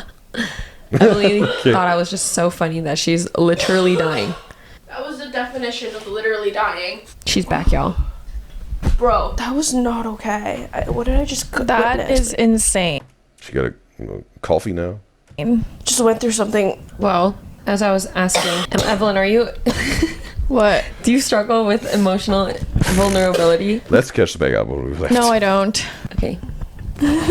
Well, anyways, as I was saying, I think there's like different versions of love. So Emily can be experiencing her high school love. I hate listening to like advice on TikTok, but there's a saying like there's 3 types of love. The first one is young love. Second one is like the love that made you realize like what you want or some shit. And then the third one is your true love. Okay, young love, the love that made you realize what you really want. The third time is true love. Okay. Someone on TikTok said that? Whatever the Emily, do you think your high school relationship was... I think it was love, but I just think I was. I mean, when I think we said it also in the past in the show, I think there are different types of love. When you say like it's whatever, you love, let's say, the love for your mom, right? That's like a family love, right? A love for your dad or your siblings, right? You love your siblings, but not in a romantic way. It's like a family bond love, right? Or whatever. Also, whatever you got read a best friend, right? Really went through thick and thin with you, right? Maybe you also we love them if you got someone like this in your life. What is very very valuable and rare nowadays. So really appreciate this if you got someone like this in your life, right? Also you love your friend, right? But again, like on a platonic basis. This type of love I see, right? Insane different love, right? Like love for your family, love for your friends, right? It's both platonic. It's not romantic related. But there's romantic love. That I see in different loves, but okay, young love to make you understand what you want, love, real love, like, I don't know. Too immature to be in a relationship. And that's on awareness. Wow, self-aware queen. Like, actually, like, I don't think I was mature enough for a relationship. Why? Because you were like too avoidant? Yeah, I was just like, what? I had just too many issues. Like what? With him? No, with myself. Like what? Like, one, I didn't know how to, like, I'm so avoidant. That probably caused some problems. I also just didn't know how to work a relationship. I didn't know how to work a relationship. What do you mean? You didn't know how to work a relationship? Like you couldn't differentiate friendship between... No, it's just because, like, I don't know. Because I'm so avoidant, it just, like, I just wasn't ready for a relationship in the first place. Like, I would just avoid so many things. I don't even know what I was avoiding, to be honest. Like If he had a problem, I can totally see if he brought up a problem, you would kind of avoid it and not fix it. Is that kind of what happened? And Kellen says, oh, get RF in the live stream chat on YouTube. It's a pleasure to have you, RF. And says, what is this video? The Haha podcast episode 2. And she just came to say hi, but she might come back. I will welcome you back. Alright. Kyle says they are so unserious. Emily's literally dying in the background. Erica is just having the time of her life. I don't know. I don't remember like what problems we had, but like I'm just so avoidant that definitely caused problems. So Damn, boy. Okay. Now that we are back in Daniel? one piece, let's do some fan question and answers. Oh, cool. That was a Q&A. Ria, who's 20 years old, asks Evelyn, "How did you meet Mystery Man?" I Hey. met Mystery Man through a mutual friend years back when I was in college. I was a freshman or a sophomore in college, and we hung out in a group, I think 2 times. And then after that, we never really spoke again, except we followed each other on social media. And that's You want to have this in check if you want to link years later, right? pretty much it. We were kind of friends. and then they rekindled. Yeah. He reached out to me to grab dinner or whatever, and then one thing led to the next. Wow. It was true. What? They rekindled. Yeah. And we never really spoke again, except we followed each other on social media. And that's pretty much it. We were kind of friends. And then they rekindled. Yeah. He reached out to me to grab dinner or whatever, and Okay, he was then inviting one thing led to the her to- next. To a date or something. Wow. It was true love, or as Evelyn thinks it is. Whatever your Turn definition back of love to the is. She doesn't know. No, I love him, guys. It's not like I'm I love him, guys. I guess. not in love. I am in love. Just stop talking. Mystery Man's gonna look at this and be like, What the f? I I have to reconsider my relationship. love you. I promise. Okay, have you guys, this is an honest question for you guys. Which of my exes were your least favorite? Ooh. I Mystery only- Man. Okay, no, he's not an ex. Personally knew 3 of them. I mean, your current one, your most recent one, and then the one before that. The current I one. knew Ooh. 3 of them. I mean, your current one, your Ooh. most recent one, and then the one before that. The mushroom. Oh, yeah. And Same. my least favorite was probably. Well, here's the thing. Like your your very first one that I was close with, we were more like friends, I guess. And then your I most guess. recent one, it was just like I don't think I really didn't really know him that well. It seemed like we knew each other, but we really didn't. And I never liked him from the beginning. So probably him. So Mystery Man. Ooh, Emily says very clearly she doesn't really like him. Ooh. Whoa, that's tea. Wait, why didn't you like him from the beginning? Well, I remember when Evelyn like first like was talking to him, she would show me and Erica and my mom like pictures, and I was just like, I don't think he's a good person. Oh, right from the beginning, even from the pictures, he got some aversion for But him. he doesn't. character-wise. Yeah, his character, he just seemed like an average, immature teenage boy, and I'm just like, what do you see in this kid? He's just like cringe. Oh, I see. That's the thing with me. Bro, Mr. Man gets no love here, bro. When I get into relationships, I tell my sister, I tell my mom literally every detail to the T. I don't know why I do that. I remember. Maybe also because she wants to hear their opinions, right? If they can maybe, give her some advice or whatever, right? Maybe that's why she wants to let them in that much, right? If there's something, then that they are up to date and can maybe help her right away or whatever. If she needs some advice or whatever, that's maybe her thought. If this is a good practice, I don't know. She will find out. Remember, oh my gosh, I literally have video recordings when Evelyn and this guy would first start talking. They would go on FaceTime calls. I would be in her room listening to the entire conversation. Oh, yeah. I was there for their very first FaceTime. What did you do? I literally have video recordings when Evelyn and this guy would first start talking. They would go on FaceTime calls. I would be in her room listening to the entire conversation. Oh, yeah. I was there for their very first FaceTime call, and I was like geeking out. I was like, this is monumental. Was it cringe? I don't even remember. I barely remember, but I remember it being. I remember having video recordings and watching the videos. It's like, my God. it's cringe. It's like, ew. It's like, Ken says she was talking about Fred. He's her most recent ex. Okay, they're not talking about Mystery Man right now. Oh, I thought like recent boyfriend. But the most recent ex. Okay, Kaylin clarified. All right, appreciate Kaylin. I was misunderstanding it here. ugh. I can't believe Ew. we did that. I don't even remember. I barely remember, but I remember it being. I remember having video recordings and watching the videos. It's like, my God. it's cringe. It's like, ew. It's like, ugh. I can't believe we did that. Can't believe you've I done think the this. reason I tell all my relationship experiences to you guys and also to mom is so that I can get feedback. And also, that's what I thought. He wants feedback, advice, a fresh pair of eyes, like outside, objective opinion, something like this. Objective is maybe not really the case because they're also human beings and a subjective opinion. But just an outside look on it, maybe that's why she does this. She just called feedback, right? So you guys can learn from my relationships, sort of. Do you guys learn from my relationships? I guess I learned from your relationship that I shouldn't go into a relationship. Oh, you did. Kind of guys.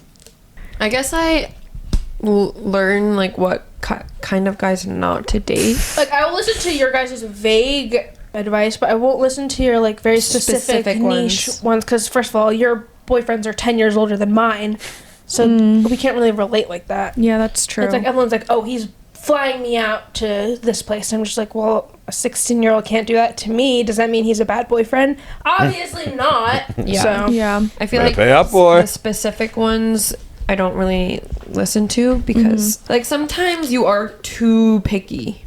Me? Yeah. And it's not a bad thing, but it's like just because, you know, you're like Evelyn like, too picky. Keep talking. After the podcast, we gonna have a talk. My standards are quite high, I suppose. One time I was talking to a guy and he was like, you're too high maintenance, and that turned me off so much. Really? Yeah. Because if a guy tells me that you're too high maintenance... If a guy says that is an ick. That's like, bro. Like, okay, that means you can't keep up with the maintenance, then you don't deserve me. Bye. Bye.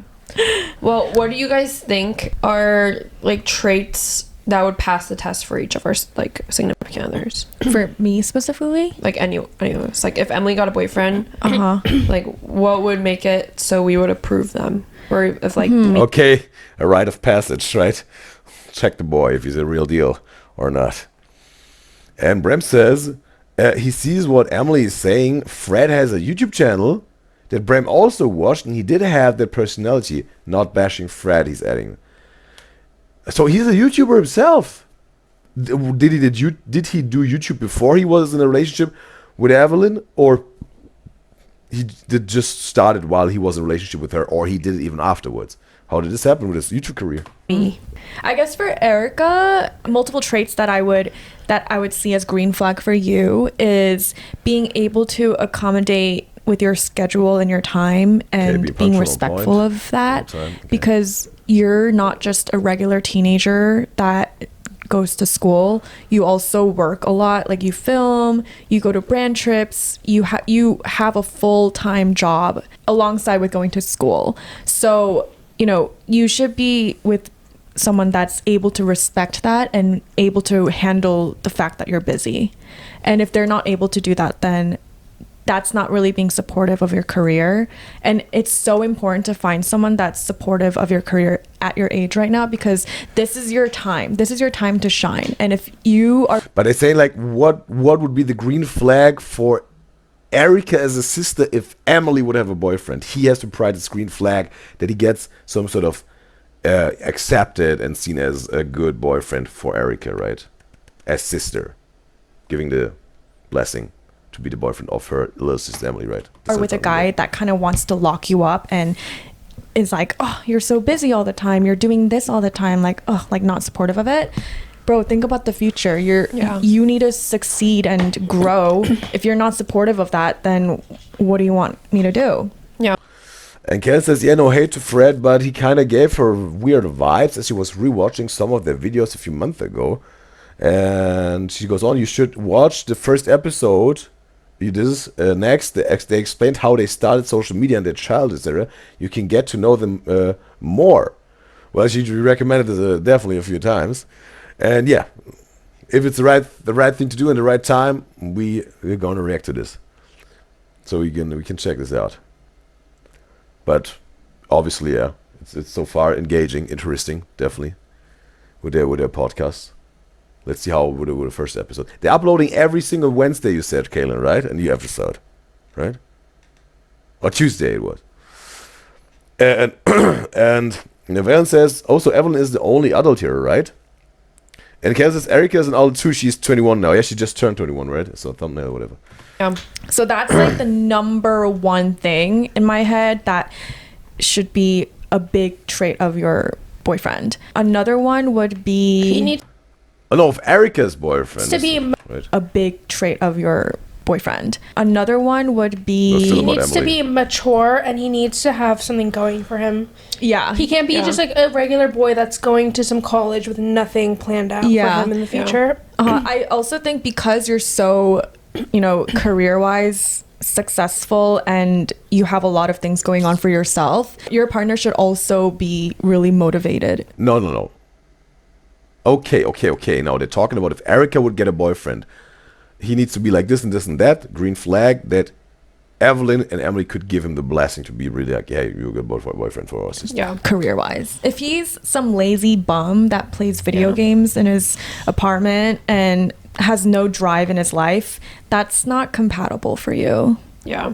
Yeah. That's like kind of like what I look out for in relationships. I feel like when I'm meeting people, like the biggest things are obviously the basics, like nice, respectful, whatever, body, yada yada, and like obviously physical traits that I'm attracted to.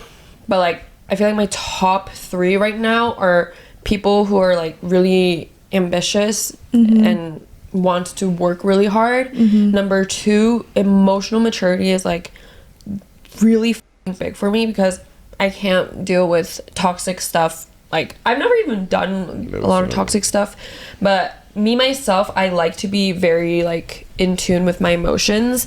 So if like my boyfriend, even like toxic masculinity, if they're like that, I'm like, ew, ick. Like I really like it when my guy boyfriend or whatever isn't afraid of being feminine, you know, or just like, oh, this is like quote unquote gay, like whatever. Then I get the ick, whatever. And also being respectful of my time, because I feel like I have like a people pleasing trait where I feel bad if I can't make time for someone, and then I'm like, I get stressed out. But then It was even with the haunted mansion, bro, when they were just leaving Mike and what is her name? Mike and his wife. She felt so bad. We're just leaving at night. Hey, can we just write them a note or something? And Evelyn said, no, we're just gonna go home. Maybe we're gonna write them a text message then, right? Via phone. Erica like, oh, what? She really was second guessing, bro. then if this person reassures me and they're like, no, it's okay, like you do Or can we just go to sleep now and have breakfast and then we leave?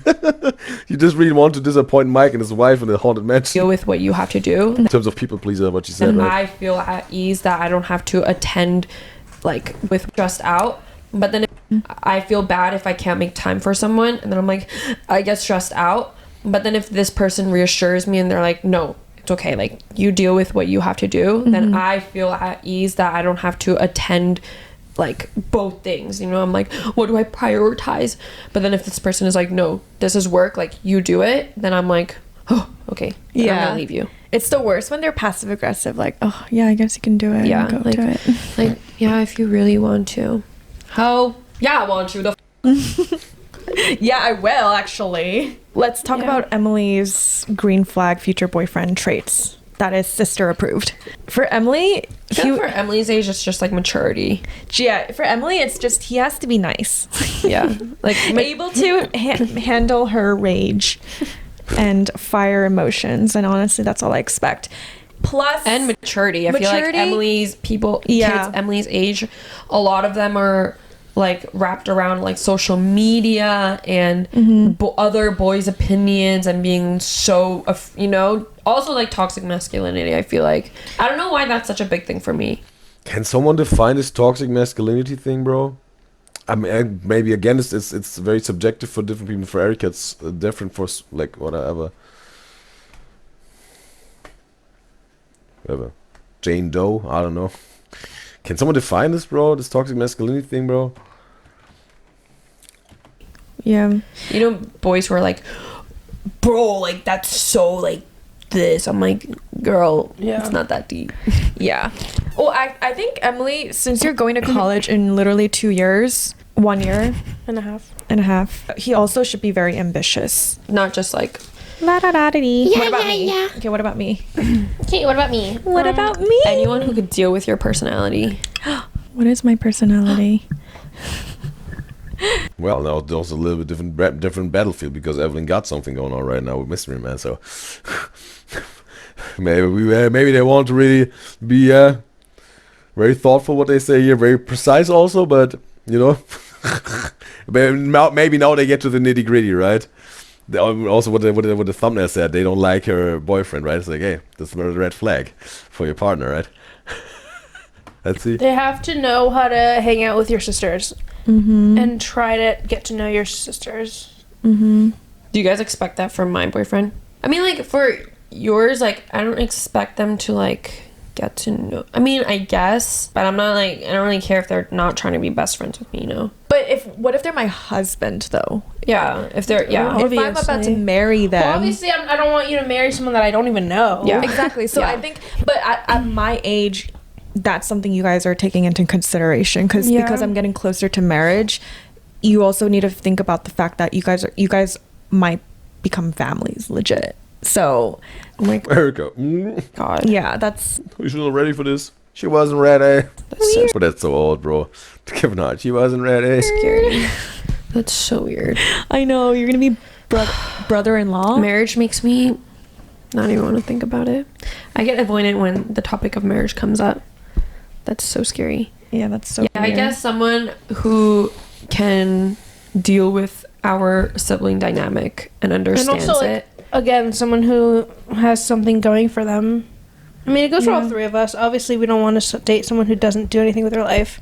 What are some of the craziest experiences that you've had while in a relationship with someone or just with anyone? Brother says, oh, you wanted to recommend a video by Fred where he was with Justin and Kenny, two other YouTubers, and Brem might recommend it, but their personalities are out of pocket together, especially Justin. Like in terms of you really like their content, right? Did you want them to have a safe slot in the show, or is it just to, hey, yo, Fred, is this one person that you think is a little bit, yeah, well, what you said,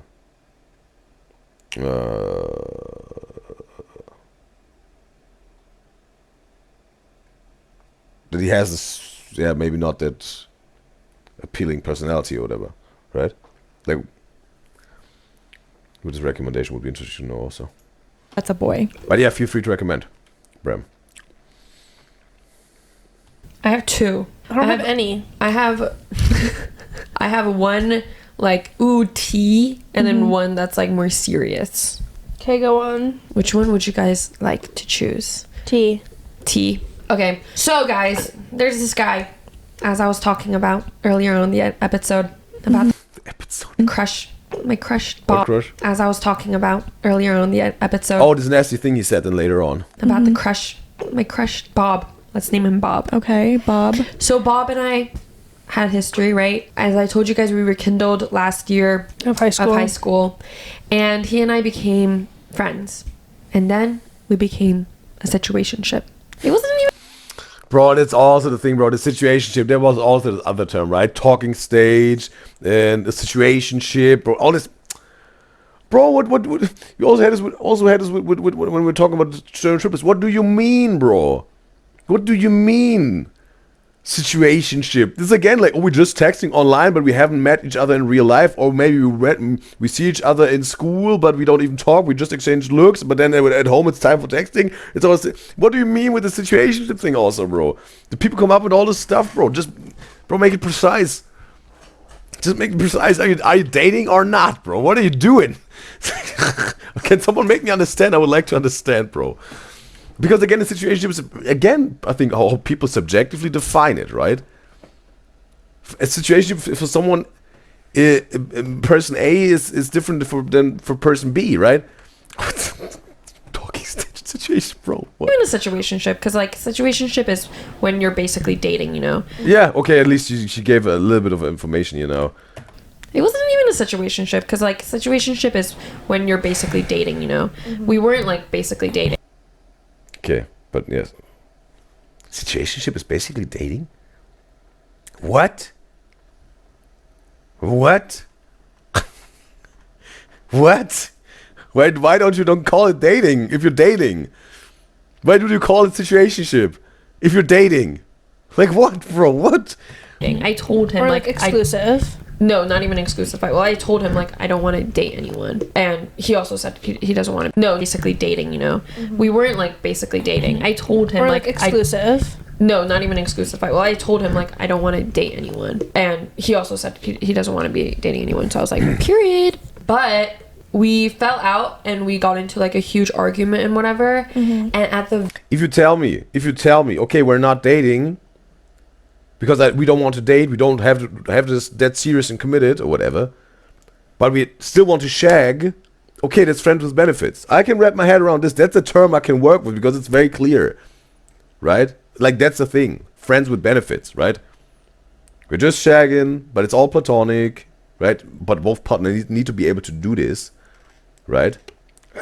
Again, for me personally, I also have to say, I think if you shag with someone, you should feel something for them, right? Because if you don't feel anything for them, I don't know what this is. It doesn't need to be love that you feel, but you should feel something for them, right? But yeah, it's another topic. But yeah, very end of it, he and I have mutuals, like friends that we're both friends with, and I found out like months later, these friends come up to me and they're like, Bob said to us like, oh, at least I got with the hot sister, with a hot sister. And I was like, Ew, that's so disgusting. It's almost like throwing out the fact that we had a friendship and kind of labeling it as like, ooh, at least I got with a celebrity. Or like, I'm not calling myself a celebrity, but you know. oh, okay, wait a second. She said it was at the end of high school, right? She was 17 or whatever, 18. She's turned 21 now. They started 4 years ago, so it was 1 year after her sister content creator success. Then they stopped their situationship, whatever this is. And then he said to some mutual friends, hey, yeah, at least I got you, whatever, smash one of the hustlers or whatever you said. You know what I mean? Like kind of objectifying me almost. I'm just picturing his face right now. Yeah. Do you know what he looks like? Ew. He also most. I'm just picturing his face right now. Okay. Yeah. Do you know what he looks like? Ew. He also, well, he got super fat, so, but he also That's what you get. was one of those guys who pretended to be like the picture perfect, super innocent, like the parents Goes would to love church. him, goes to church, such an innocent kid. He's actually quite the opposite of that, a little narcissistic. So Ew. Yeah. I hate people like that. I hate like when people are too freaking nice. when they put up a facade. Like you know. he put up a facade, and Yeah. and I was like, you're low-key fake as and insecure as Yeah. When people pretend to be so something that they're not, it's so obvious to me. yeah. I'm like, ew. Yeah, he was just not genuine at all too. Yeah. Another trait I really, really like if you guys had a boyfriend that had this trait, I would really like them, is like genuine. Genuine. Yeah. Like I could tell when someone's like super genuine, and like I feel like all my friends that I made are genuine. All the guys that I talk to are genuine, except for that f***ing kid. Like I feel like being really genuine and sincere and really in touch with your emotions are super important. Yeah, that is really important. Do you think Mystery Man is genuine? Sure. Sure. So it's not a yes, it's not a no, it's a sure. I mean, yeah, I think he's genuine with his emotions. So it's a yes. Yes. Okay.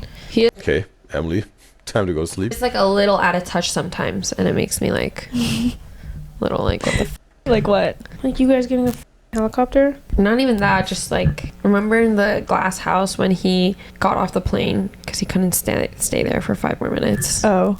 I was like, bro, What? Helicopter? not even that, just like remember in the glass They got a helicopter, like Evelyn and Mr. Man. house when he got off the plane because he couldn't stay there for 5 more minutes. Oh.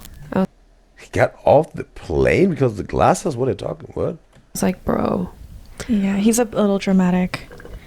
Yeah. But yeah, that happened to me and I felt super objectified and I was like, ew, I hate men. I literally had so much rage because why the would you Wait, ever how did you say deal with that when you found out? Did you confront him? No, I just left it alone. I was just like, ew, that's so disgusting. Ew. And never will I ever do that again. Next. Evelyn, did you have any stories you wanted to talk about? Okay, this happened like a long time ago. I was in a relationship in college, and you guys don't know about this relationship at all, and you will never find him. But Just be safe. basically, I was in college, and I was in the most toxic relationship ever because he love bombed me, and I Love think bombed F. that is such an underrated red flag, in my opinion. People should watch out for love bombing, especially girls. It's such a tactic that a lot of men use, and girls just don't realize it. I was a victim of being love bombed. Basically, I was a victim. it was my first week in college in freshman year, and I was so vulnerable. I didn't have any friends. I didn't know a single person in college, and he reached out to me, and he was like, oh, let's get dinner, whatever, because he was in the same school as me, and he reached out, and he was like helping out a freshman because he was a year older than me, and we got dinner. He was really nice. I didn't really think of anything much, to be honest. I didn't really like him that much either. I just thought he was really nice.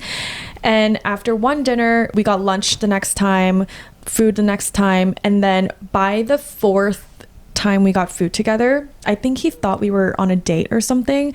He took me to the mall, and he took me to Sephora, and he basically bought me like everything there.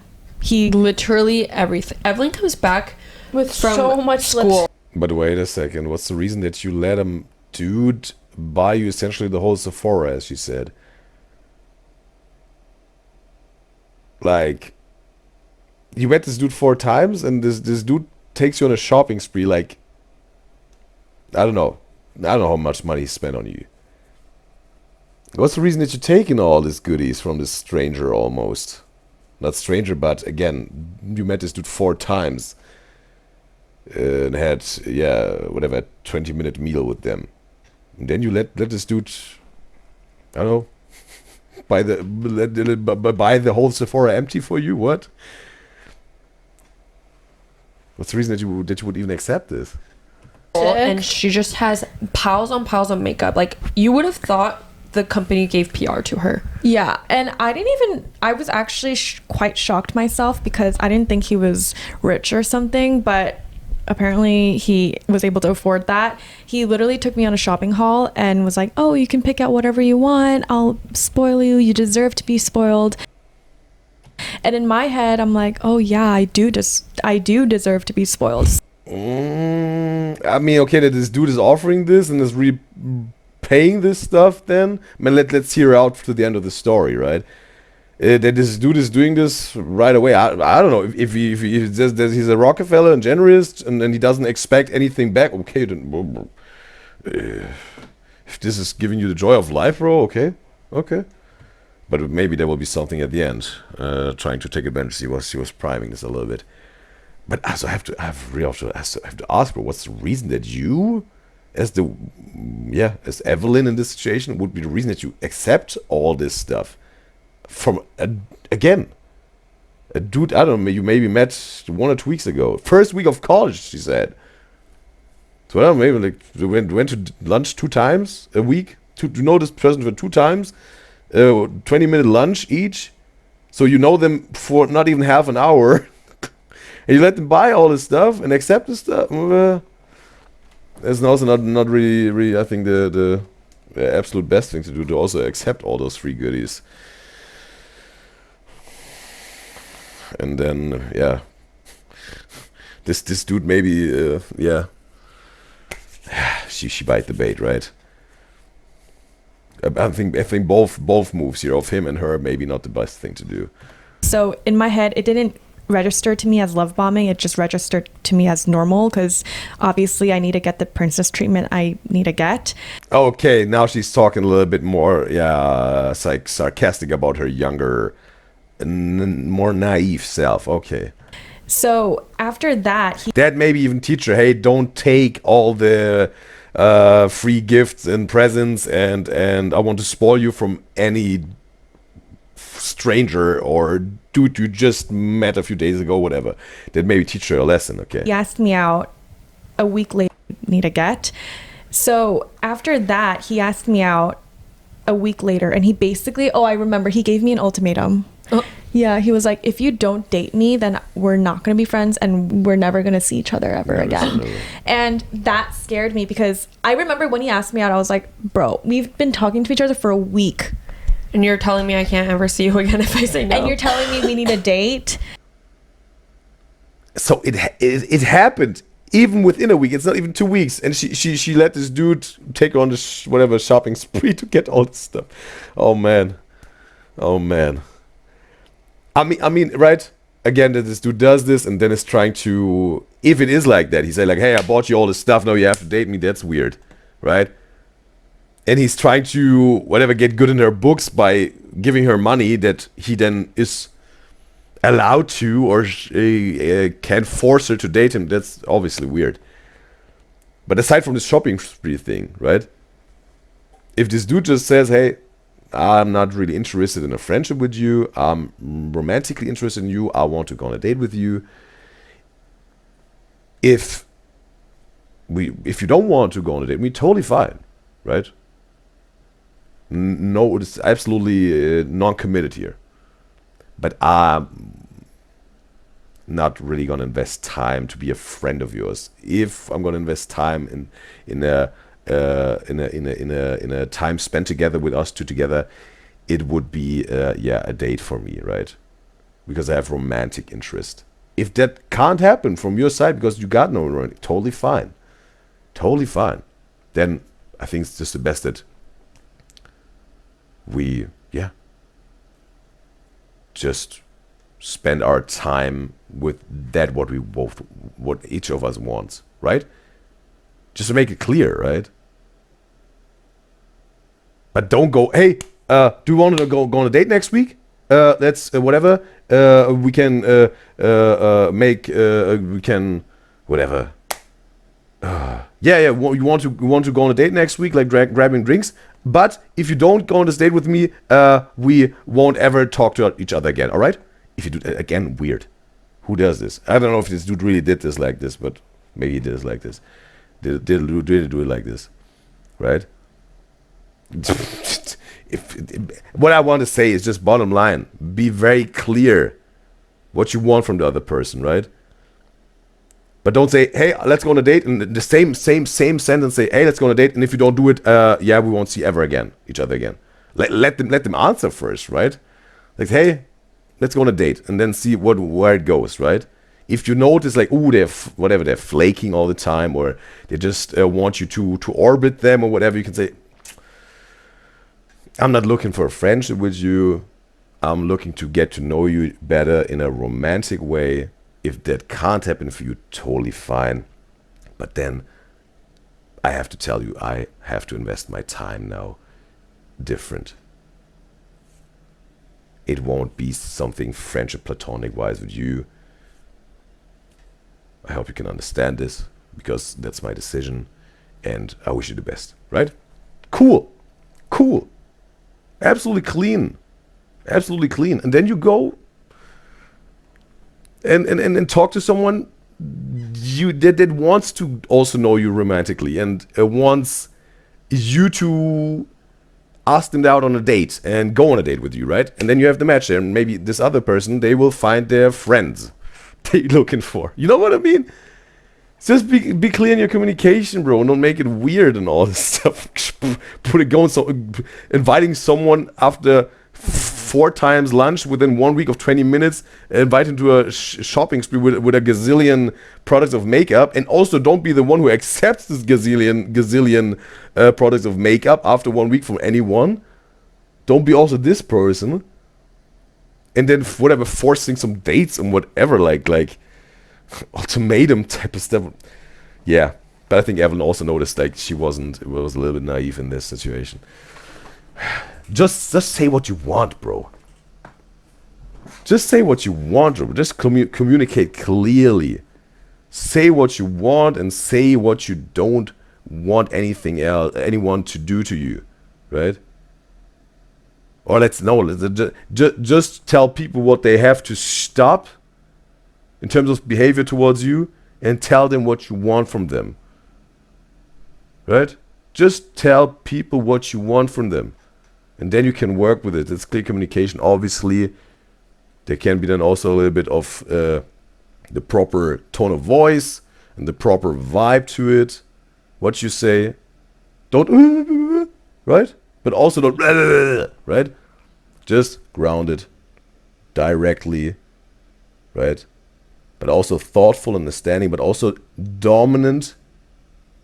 Really saying what the case is and what needs to happen, right? That's what I want to say. Very clear, grounded, straightforward, upright, strong, good. And I remember I was like, let's like think about it a little bit more. I was telling him that, and he was like, no, you need to say yes about it. We need a date. And I remember I was like, let's like think about it a little bit more. I was telling him that, and he was like, no, you need to say yes or no right now. Otherwise, That's crazy. yeah, he gave me an ultimatum. So that's red flag number 2. Obviously, in that situation, I was vulnerable. I didn't have any friends in school. It was literally the first month of college, and he was my only friend. So I was like, okay, yeah, I'll date you, whatever. What? She did it? Oh man, okay, that's why you also said to me she was in a vulnerable state. Oh man. Oh man. Okay. Younger Evelyn and this dude, they did it wrong, bro. Oh boy. Oh boy. But yeah. Well, we talked about all this dating stuff, and in the past we did this already, right? Also, I don't know. When you go up to flirt with someone and whatever, and you text someone and go on the first date and the time in between. Bro, we talked a lot about this in the past video show, went into depth and all of that a lot of times. So yeah, there was, yeah. You guys got to watch this video where they know what I mean. They watched it. Yeah. So there's way more than what I just said, whatever, a few minutes ago, right? This whole thing, like, right when we said this, whatever.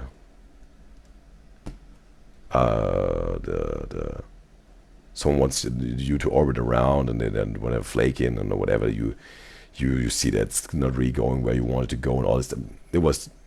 There's way more to it, and I went into depth on it in the past, just as you know, because there's obviously a little bit more to it than that what I said. But I was trying to give some points of it. Yeah, I'll date you. Fine. Yeah. Holy mother. So then F. that's how our relationship started. Oh,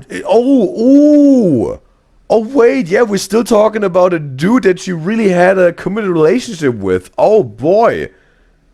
Wow, now we come full circle, bro. I thought it was just like, oh, she said now after the ultimatum, no, we won't. So it's okay. We know we won't date, and I'm cool. We won't see each other again here. Maybe, matter of fact, take back your Sephora stuff, right? But no. She's building up the whole story of one of her committed relations. Oh boy, it was completely. I had to recall this.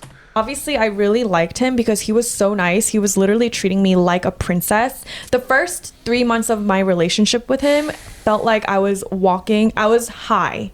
I was physically, I felt like a princess. You were on like cloud 9. I was on cloud 9. Every day I would wake up, I would be surprised by gifts, texts, really nice messages. You wouldn't have to eat like dining food hall. Yeah. He would take you out. I did not live like an ordinary college student. I went out for dinner every Well, it sounds almost like sugar baby and sugar daddy, bro. single day. I lived in New York City. My college was in New York City, so we would go out to steakhouses. We would go out to Nobu. We would go out to all these fancy restaurants. He would take me on dates. And one time we were playing a game together in our dorm, and he was like, okay, if you lose, I get you a present. If I lose, then you get me a present. And he purposely lost that round, and then he was like, okay, now I have to get you a gift now. And in my head, I didn't really, a gift from losing a game. It's so stupid. I was like, okay, whatever, like, okay, you can get me a gift. I thought it'd be a silly thing. Literally, I think 3 days later after that game, he showed up with a gift, and guess what it was? What? Jewelry. A really expensive necklace. Oh. Tiffany and Co. Yeah.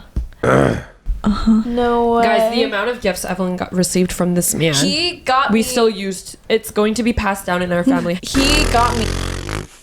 Dude secured the wealth of the family with his gift time here, with the time relationship with Evelyn. all the jewelry, bro. Bro, the generations can profit and use and benefit the Sephora stock that you got from this dude. Me a Tiffany All the kids will be provided with all the makeup they want. It lasts for decades. and Co necklace. That was literally within the first month of dating, and it was from a game. I'm like, what the hell? And in that moment, though, I was like, wow, he is You so loaded, man. No, not even that. I was like, wow, he's so romantic. Oh boy. Oh boy. I have to say, young, naive Evelyn and this sugar daddy boy. Oh boy. Have mercy, bro. And he's so Attentive? attentive. Yeah, he's so detail attentive to everything. Was this a necklace she was visualizing for 5 years, and she told him the story how she was dreaming about this every single night, especially this one with the whatever red ruby on it, and he got it exactly for her and engraved her initials with his, and it's whatever. Also with the an extra edit of an addition of her favorite animal, which is a cat, and it's normally like absolutely customized, and it's like a one-time thing that they made it with a cat on it, and it's in a favorite color, which is red, a red cat, whatever. Like that's the detailed, romantic, thoughtful thing, or is it just the gems, the jewelry, the shine? What? Everything that I was saying, and he put it out into gift mode, and I told him my love language is gift giving, and he obviously did a lot of that. And then he started like tracking her location. And then after all of that love bombing, the first 3 months, I literally was head to toe in love with him. At that time, I was like, wow, he makes me feel 10 out of 10. I feel amazing. And then he started to manipulate and control me. So he had me on the hook. So he would control me by slowly not letting me see my guy friends, slowly not letting me see my friends, slowly... Did he make you unfollow your guy friends? Yeah. He made me delete my... Eric is she put all this product, right? She also, whatever, like 10 minutes ago, she also, like, the original duration. I don't know, we're already 2 hours in here with the reaction to put all the stuff on the face, and she's getting ready for something. My Instagram and make I just want to redo her makeup, right, for the podcast. a new... Did he make you unfollow your guy friends? Yeah. He made me delete my Instagram and make a new Instagram page.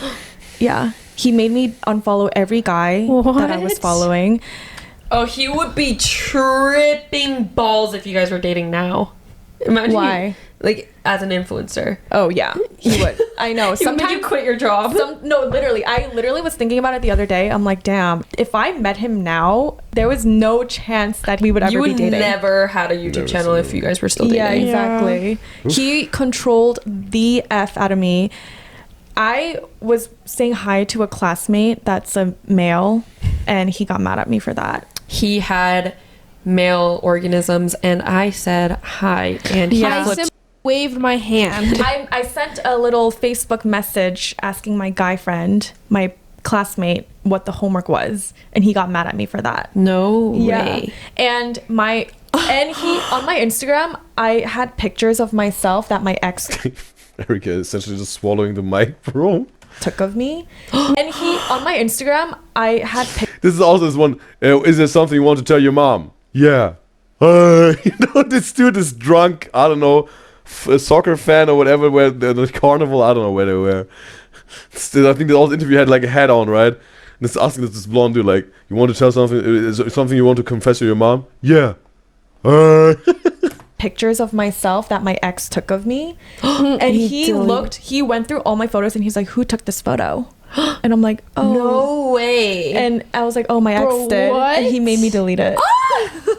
Wait, was he like super insecure? Can you tell he was super insecure? Not really. I couldn't tell. He was tall. In my head, I think he was cute. He was cute, tall. I think he had no reason to be insecure at all. So But that's... did you, Bro, that's what I'm talking about, bro, right?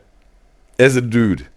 It's not about your looks and all this stuff. It's about your character, bro. You can be the tall, handsome, giga chat, perfect jawline. I got millions and millions to spend on anyone and anything I want. Bro, if your character is not strong, upright, and good, you can maybe be very insecure, can be a doormat, people exploit you, you make bad decisions, people even beat you up. Even though you're this giant, people maybe beat you up, and they may be whatever half the size of you. You know what I mean? They can be a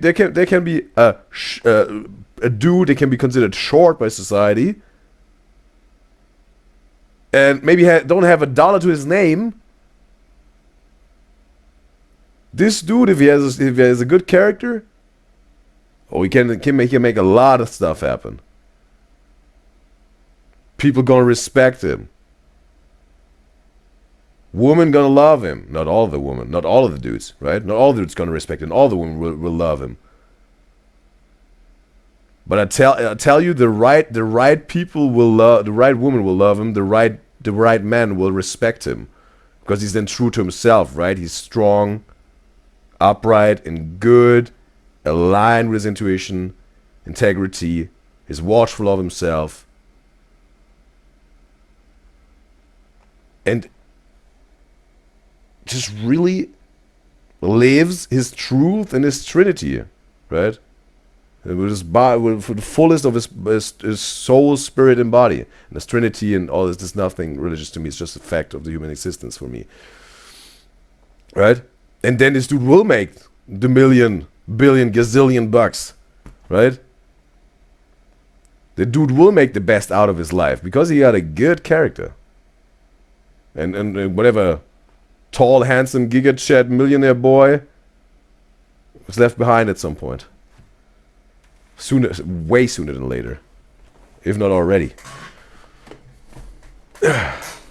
It's about the character, that's what I'm telling you all the time.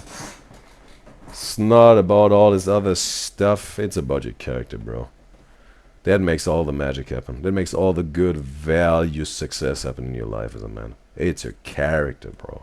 Could you tell, like, he's like, babe, that's kind of insecurity vibes? Yeah, I did. I was like, babe, like, you don't need to. But honestly, like, I was also immature and toxic at that time of my life, because I kind of liked that he was controlling. I was like, oh, so you like me that much? Like, you like me that much? Like, yeah, I'll delete it. And then he's like, it seems like they both found each other, right? How she said he's toxic, she said also herself was toxic.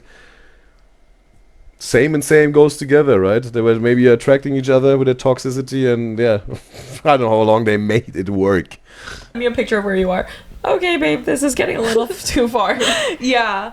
Some part of me liked being controlled. I was like, ooh, you like me so much that you want to control me. But it gets to a point. Yeah, but it gets to a point, and it got really, really, really toxic to the point where he would get mad at me, and then I would get scared. Before meeting up with him, even though I had nothing to hide, I felt like I had to hide something, because he would get mad at every little small thing. Oh, hell no. Yeah. So then I would start muting conversations, and then I would start being sneaky. I would change my phone password or delete some pictures that looks like a guy's hand was in it, or I became toxic myself too. Bruh. And did he have girlfriends and stuff, or no? Yeah, that's the craziest part. He had girlfriends. Sometimes he would Okay. Oh, like female platonic friends. I feel like he was cheating on her. Go out to bars with his guy friends, and there would be like 3 random girls there. And you wouldn't care? No, I did care. I'm like, hello, you're not letting me hang out with my guy friends. Why are you out drinking with 3 random girls? You're being such a hypocrite. Did he ever cheat? I don't know to this day. I mean, he might have, but he could have, but I don't know. But like when that happened, I would get really mad at him, and then he would be like, I get to do whatever because I'm a guy, and he was super sexist like that too. So that really pissed me off. Damn. If we get into a really big fight, the next day he would love bomb me with presents or do really nice gestures. Bruh. So then that's why I was in a toxic cycle for so long. I would dated him for almost a year, and it was the most draining and the most toxic relationship of my life. But I don't regret that relationship at all because So when it was before Fred, right? The boyfriend before Fred. it taught me so much about what I don't like and what I do like. So yeah, She got a Tiffany necklace out of it. moral of the story, Yeah. like, so yeah, She got a Tiffany hate. necklace out of it. Moral of the story is be careful of love bombing because it is very underrated and people don't really take it seriously because guys use it as such a tactic to get girls, and you guys need to be careful. Just because guys are being nice to you in the beginning of the relationship doesn't mean he's going to be nice to you forever, and that sucks. And the feeling of them being really nice to you in the beginning and then slowly weaning out of being nice to Getting you, too comfortable. that feeling frustrates me so much. What are your biggest lessons you guys have learned in your past relationships? What have you learned, Emily? As a high schooler, what have you learned the most in your past relationship? Communication is key. Yeah. Communication There's is something to key, it, but absolutely. also comprehending what you guys are communicating is more important, I feel like. Yeah. Like, you can tell someone and you guys can communicate, but if neither of you guys are comprehending and fully understanding and putting yourself in those people in the shoes, Or not even there's something to it with communication is key. It is like that, bro. Communication is key. Absolutely. then that ain't going anywhere, because y'all can talk as much as you want, but if it's just going out the other ear, what's the point of communicating? Like, Just being able to understand from both perspectives, and also when you're communicating, don't do it over text. yeah. Oh my God, god! do not do it over Oh my gosh! Also, I am a firm believer, never go to bed Never say never. upset. Ooh, wow, bro! They're dropping all those. Bro, what they just said, bro. Emily, Evelyn, and Erica, bro. All three of them absolutely understand those and see absolutely the value in this one, bro. Communication is key. Yes. Don't have an argument via text at all, bro. Matter of fact, minimize in general the communication via text. Then better grab the phone and have a conversation. What I just said, right? And right? Whatever it is. Also in general, right? Don't even whatever like trivial stuff or like or all day stuff. They just say we're gonna have a phone call at tonight or whatever, right? Or this evening. Maybe just whatever text. Hey, I'm done with practice. You can pick me up now, right? Or I landed. You can pick me up now, right, from the airport. Something like this, right? You can do it still texts, obviously, right? Yes, right. Not even phone call, then FaceTime maybe, or not even that. Meet face to face, but really just real stuff. What I mean, right? That really needs way better communication than just like, hey, you can pick me up. That's pretty easy, pretty clear. Nothing, a lot to it. You can interpret it into it, right? So also, absolutely, in general, don't text with each other, bro. Best face to face in the other stages we talked about, the levels. And also, what Emily said, absolutely, don't go angry to bed with each other, right? And also talked about this in the past, also in depth. Sometimes there are things, sometimes like really exceptional things, really exceptional, that you can't really settle right away, right? But it makes also no sense to argue throughout the whole night and then your next day is messed up and then something bad happens at work because you are not sharp because you were up all night, you didn't get your sleep, and then whatever, Mr. Boss Man screams at you and shouts at you and it goes horribly wrong. Maybe you even lose your job. Then you're mad at your partner because they kept you up all night, they were arguing with you, and then you lose whatever the house because you don't have a job at the moment, and the bank is absolutely rigorous and you have no savings, and this whole thing goes down the drain and you whatever end up divorcing or whatever. You know what I mean? Just because you weren't able to just, whoa, stop, we have to sleep tomorrow, work, whatever we got tomorrow important. As soon as we get home from work tomorrow, we're gonna continue with this this conversation, this argument, what we have to resolve. And the goal should always be resolve something here, right? We have to find a solution. But don't argue through the whole night, right? Either, most of the time, it is maybe even something like this. We can say, hey, let's go to bed now. Gives each other a hug, kiss each other, maybe even whatever, cuddle each other to sleep, right? Even though you had to put this argument on hold, it's like, hey, whatever, husband, wife, girlfriend, boyfriend, whatever. We really use this time now to trying to find a solution. And obviously, you have to have those rules. That's why I'm saying before you, in the beginning of a relationship, make some clear rules for arguing, and if you have some fights, then even make some very clear rules. Even in the beginning, hey, no, we're not gonna fight. Oh, that's goofy. We don't need any rules. And if we're gonna fight and argue, we will fight. We'll figure it out. We don't need any rules. As soon as the ish hits the fan, you would have wished you had some rules, because then it goes really bad. That's why you make the rules in the beginning. And over time, you also, when you argue with each other, you learn how you argue with each other in the process.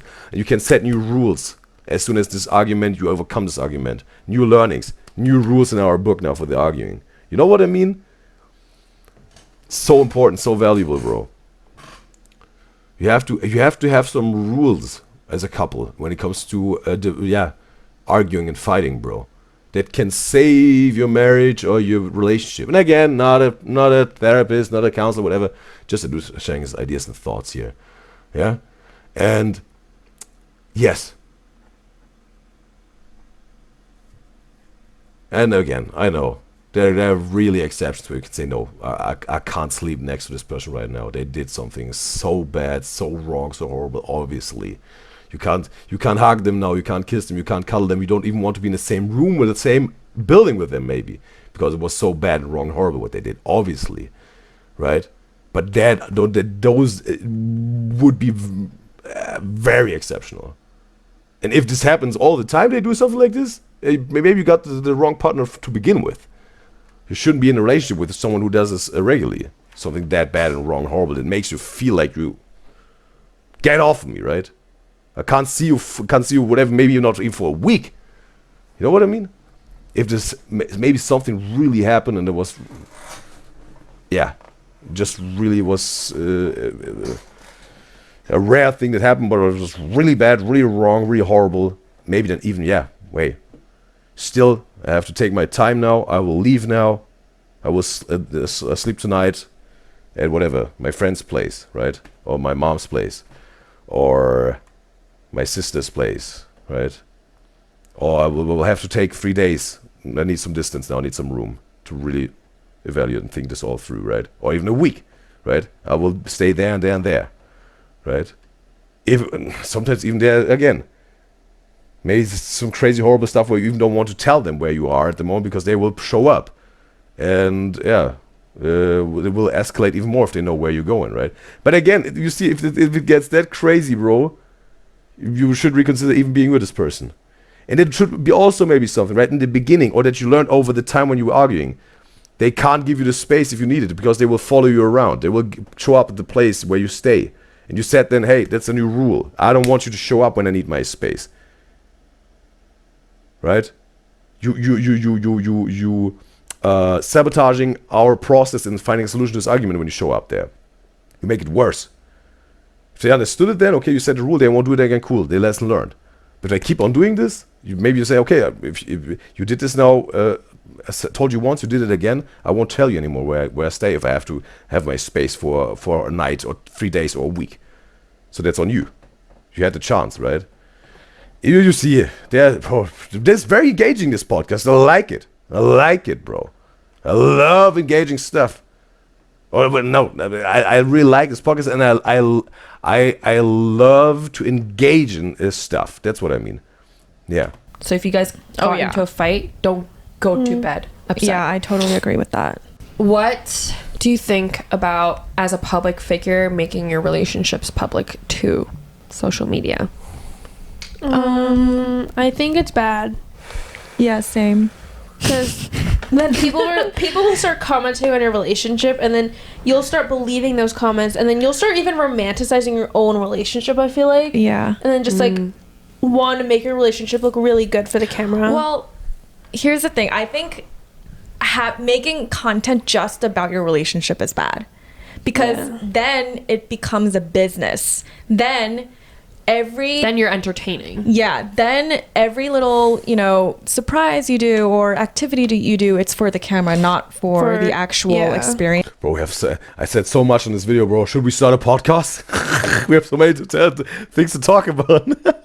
Bro, one of me guys and gals also in the early beginnings of the show even, like when the Udyzyz show was really running, one of you guys and gals even said like that. Yeah, she started off like this, that she really likes my voice, right? It's very like, it's really relaxing to her to hear my voice, and she could absolutely picture like Udyzyz in a podcast or something, right? And that was a beautiful, beautiful compliment. I still appreciate you, Miguel, who said this to me. And that's something that we can make happen in the future, bro. We can make this happen in the future. I won't tell you now when it will happen or whatever, but I definitely we can make this. If we want it, we can make this happen, bro. At some point we do the show, absolutely, because we're rising forwards to the highest places in the most successful ways always. And we achieve all our goals all together, my beloved Udyzyz enjoys on the Udyzyz show, always. So making your relationship the only thing on social media is not a good move at all. Is this through experience or something? Wow, you're so knowledgeable. You really know about this. Very passionate. No, I think from looking at other people's relationship, like Ace Family. Yeah, Catherine McBroom talked about it. I know Lord DIY talked about it. You know how Lord DIY and Alex Wasabi was a big couple back then? I remember she talked about, like, not specifically him, but she was just like, especially when you both people are doing like the he would job. make her gift boxes, but he would only do that when the camera's on, or only get her flowers when the camera's on, and I think it's camera, more they won't do.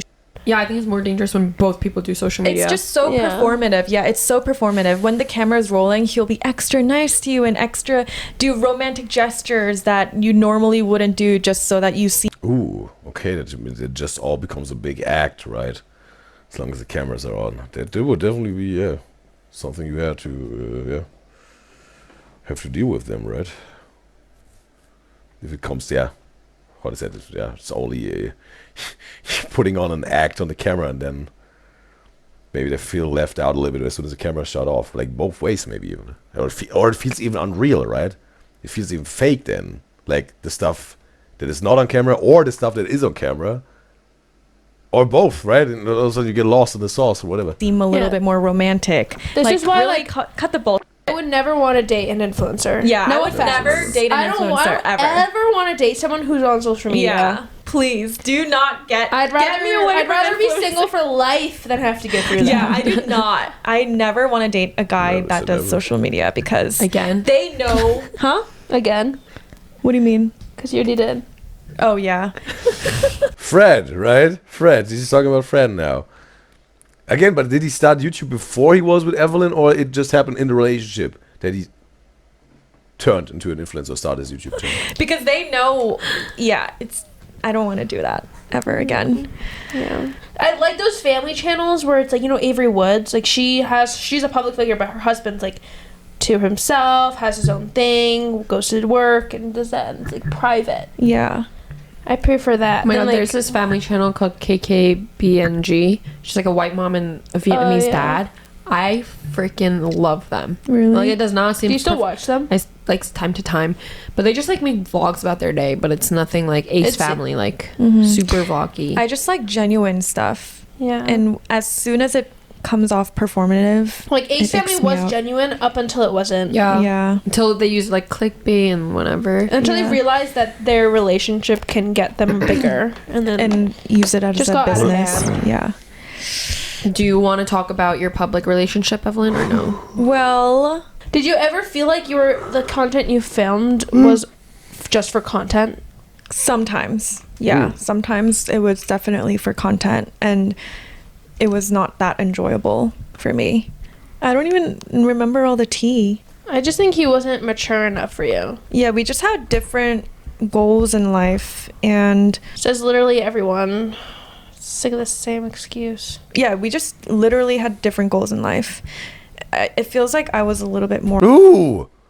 Wow, bro! It looked. Oh, you didn't see it. It almost looked like she's breaking her pink little toe. More ambitious. We just Look at this. literally She's playing with a little toe, almost like I saw this angle. Oh, had don't you different break goals in your life. little toe? It feels like I was a little bit more ambitious you see it? than he was, and it just The angle was like, woo, I don't know, like they were about to break. Oh, don't do it.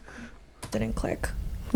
And I couldn't really see him as the father of my kids because I couldn't see him supporting me in a way that I Cover the needed to dogs be again, yeah. supported. Whoa. But that was it. Like, Back to there's the literally dog. no Back to covering the dog. tea. Obviously, No tea, no shade. What do you think about? I was sitting. It was placing myself from the beginning for the podcast here because I think it's like the best position to for me guys to see everything, right? Just like artist protection here, right? Couple of feet. It's just we started here, and I think it's the best position for the podcast. Your boyfriends, or like Evelyn had a boyfriend where He would be following a bunch of IG models. oh yeah. There was a time in life where I was in a relationship with a guy that followed a bunch of IG girls, models. And they were Why? like the extreme IG models. Not just like Summer those, Rae? like worse than that, I would. Who? The extreme IG models. Not just like Summer those, Rae? like worse. Lana Del Rey or Tate McRae? What is it? And they were Why? like the extreme IG models. Not just like Summer those, Rae? like Lana Ray. Lana. Wait. There's this one music video, right? Of Logan Paul made this music video for Kid Leroy. There's didn't you know it? Na show it. With Lil Mosey, I think, right? Someone told me that the actress in there is Lana Ray, right? And she's like, yeah, an adult content creator or whatever, right? Like OF type, right? worse than that, I would say. What? And Because this name was there was one ringing a bell. I didn't even know until Emily outed him. Like, I would literally every single one of her posts would be like liked by blank, and I was like, this is a little sus. So as a joke, I like screenshotted all of it and then I sent it to him, and I was like, What? literally every single one of her posts would be like liked by blank, and I was like, this is a little sus. So as a joke, I like screenshotted all of it and then I sent it to him, and I was like, care to explain. I think I literally said like care to explain, and then he like unliked every single post and unfollowed everyone. Yeah. Okay. Scattered evidence. But until that moment, I didn't really think much about it because he's an influencer himself. In my head, I'm like, oh, he's probably friends with them, or since he was younger, I don't know, maybe it was like more That's of a such an younger ick, though. generation Like, thing. why are you? I was making excuses for him, basically. I just And Bram also said, yeah, she recommends it for the New Thing Thursday. Okay, this is Fred video, right? And we got JG in the live stream chat on YouTube. It's a pleasure to have you, JG. And he says, Summer Rae. Okay, that's not this actress of the Kid Leroy Lil Mosey song. Summer Rae. So she's an IG influencer model. So not OF, other content, just, someone is, modeling on IG, right? didn't think it was a big deal in the moment. I was like, oh, maybe it's like a younger people. No, it was Lana Rhoade. Not Lana Ray. Lana Rhoade is the name, right? This with Kid Leroy's... What is even this title called of the song? And you know it. Definitely featuring Lil Mosey. And Logan Paul directed the music video, something like this. And he had like a connection to Lana Rhoade. Someone told me like the details to this music video, how this happened with this that she's an adult content creator like Lana Rhoade. People thing. It's a Bruh. thing If that you're I don't- thinking that, like, maybe you're just No, but then slowly I was like, this is kind of strange. Why are you friends with them? Wait a second.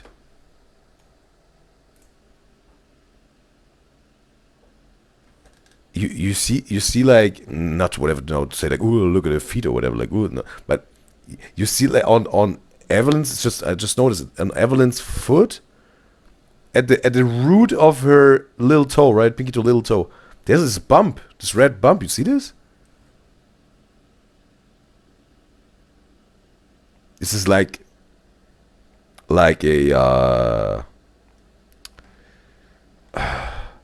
some people have this on their heel, I think, right? On their heel bone. Like this like this is like extra bone is growing or something like this. You know what I mean? Because of some whatever, maybe because of the shoes. I don't know. You see this bump there? It's like this bone, extra not extra bone, but it's like a reaction of the body or whatever. You know what I mean? You know, and then when Emily pointed it out and he immediately started unfollowing and unliking everything, I was like, okay. Oh, give it the flexibility. Oh, maybe it's just the angle. It looks like this. It's just just a foot. It's not like this. It's just like the sole of her foot. Okay, it's just like there was the angle. The angle looked like she has like this extra bone structure there. Okay, no.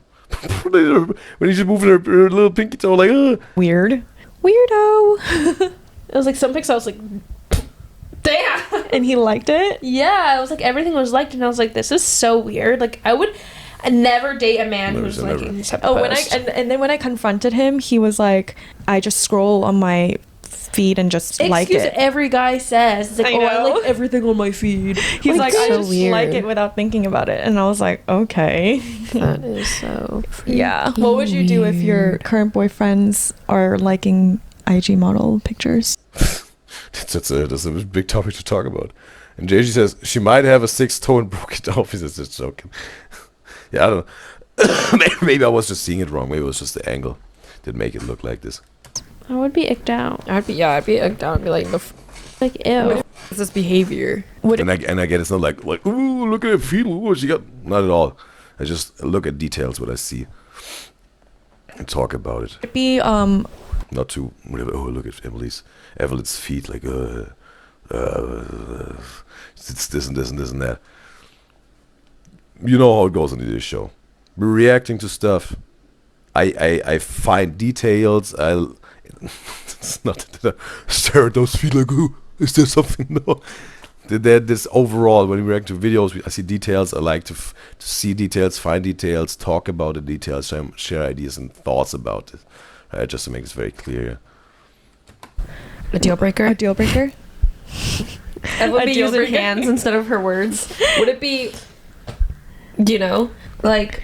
If they liked it like 6 years ago, then no. Yeah. But if they liked it like a year ago, then like maybe I'd be like, I'd be like, I'd wait for another like thing, and then I'd be like, yeah, no. I feel like if a 16-year-old guy like Emily's age is doing that, you're immature and you need to realize. Mm-hmm. But I feel like it's even worse if it's you're an older 21 person. years old and doing that. Yeah. Like if you're over the age of like 16, 18. Okay. I'm still trying to make excuses for because him. by then your brain should be working. You should be able to, meet other girls, and I don't know why you would be following like Corinna Kump or Summer Yeah. Rae unless. And it's not just like regular girls post. Like that's fine, but it was like ass pics. It's just like, what the hell? That's so crazy. I'm embarrassed. Anyways, that was the time. What the hell? Yeah, but he stopped doing that now. Period.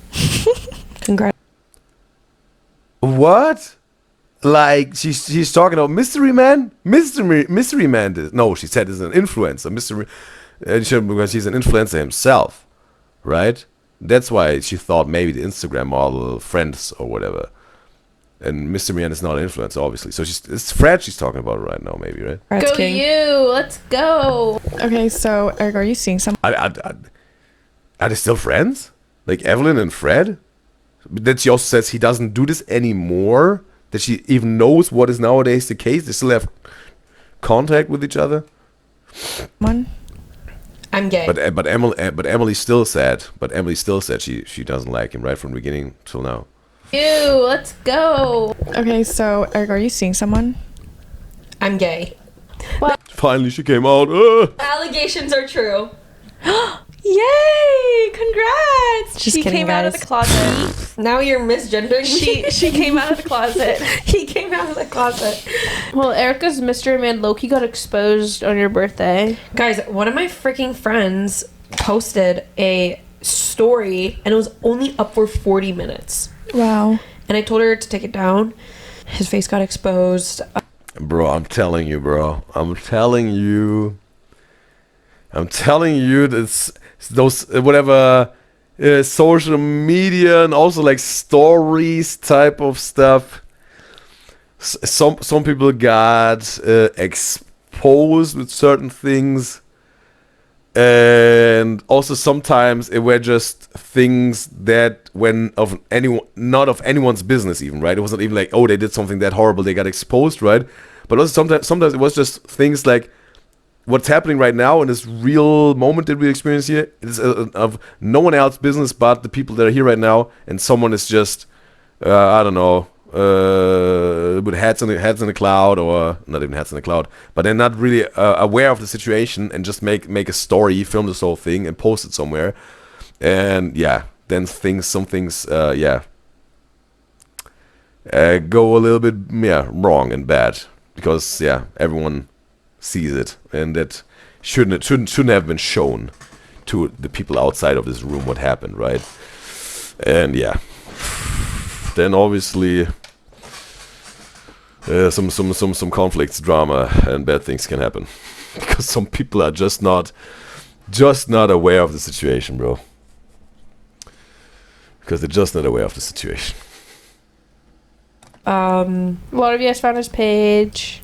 Yeah, his face got exposed. A lot of you guys found his page. Yeah. And I was speaking in general, right? It's general. It was not especially. It's here with a Mr. I mean, I feel like I will kind of keep it private for like until I know for sure, like for 6 to a year, maybe closer to 8-10 months. I'll show you guys who he is or whatever But okay, this dude she's dating at the moment right now. I think I want to keep it private because he is also a private person. Wait, I didn't even say, guys, I'm seeing someone. Finally! Yes! I'm not gay! Let's go. And let's go. I'm not asexual. Did she say she's not gay? Finally! Yes! I'm not gay! Let's go. And let's go. I'm not asexual. Let's go. About time. Can we please make a moment for that? Thanks, guys. Snap, snap, snap.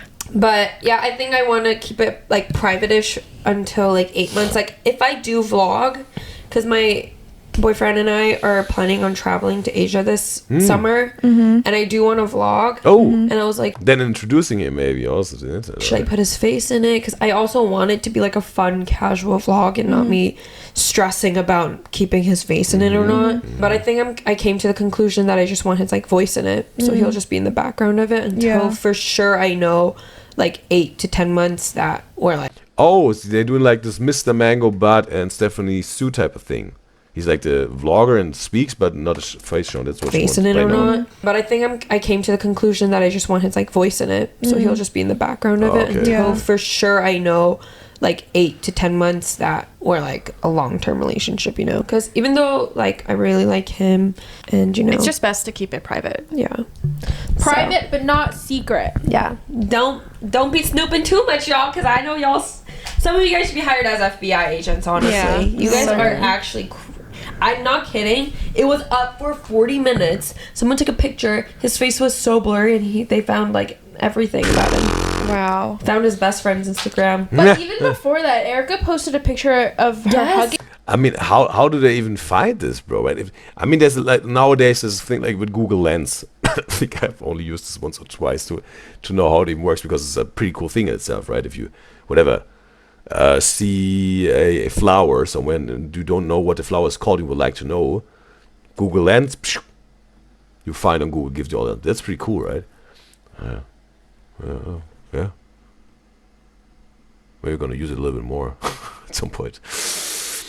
But how did they find this with his blurred face? Because you could find a person, right? Whatever. Let's for example, if we use Google Lens now, put Evelyn's face in there, Google will tell us, okay, that's Evelyn Ha, right?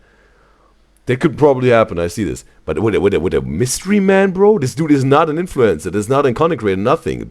You can find a regular person, a civilian, take a picture of their face with Google Lens, and you will find all their socials and whatnot. That can work. And how did those FBI people do this? fandom of the House Sisters with a mystery man. How did they do this, bro? Hugging someone, and his glasses were in the frame.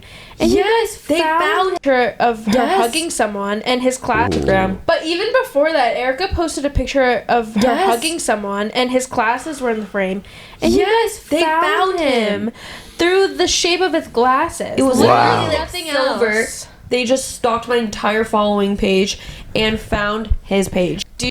Oh, okay, that's what you can do. Yeah. They made a sort of blurred face on the story, then went into the whatever Instagram followers of Erica, and then looked, okay, who looks the most similar? Okay. Do you guys think Boy. that girls and guys can really be just friends?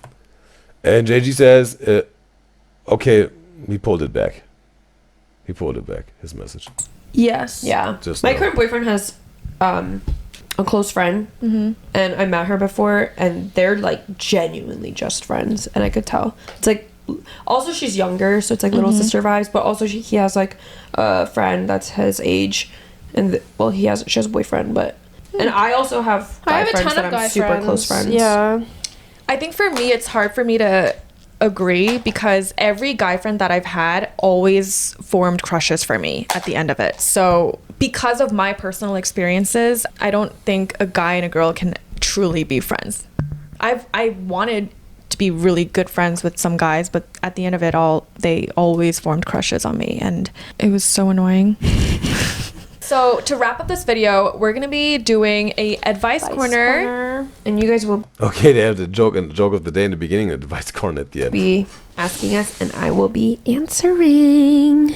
Julia Emily's already in the state like, can we be done already? What he did this funny, right? With the head against the wall.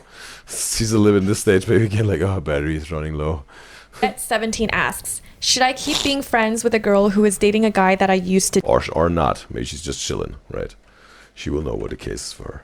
Juliet 17 asks, should I keep being friends with a girl who is dating a guy that I used to date?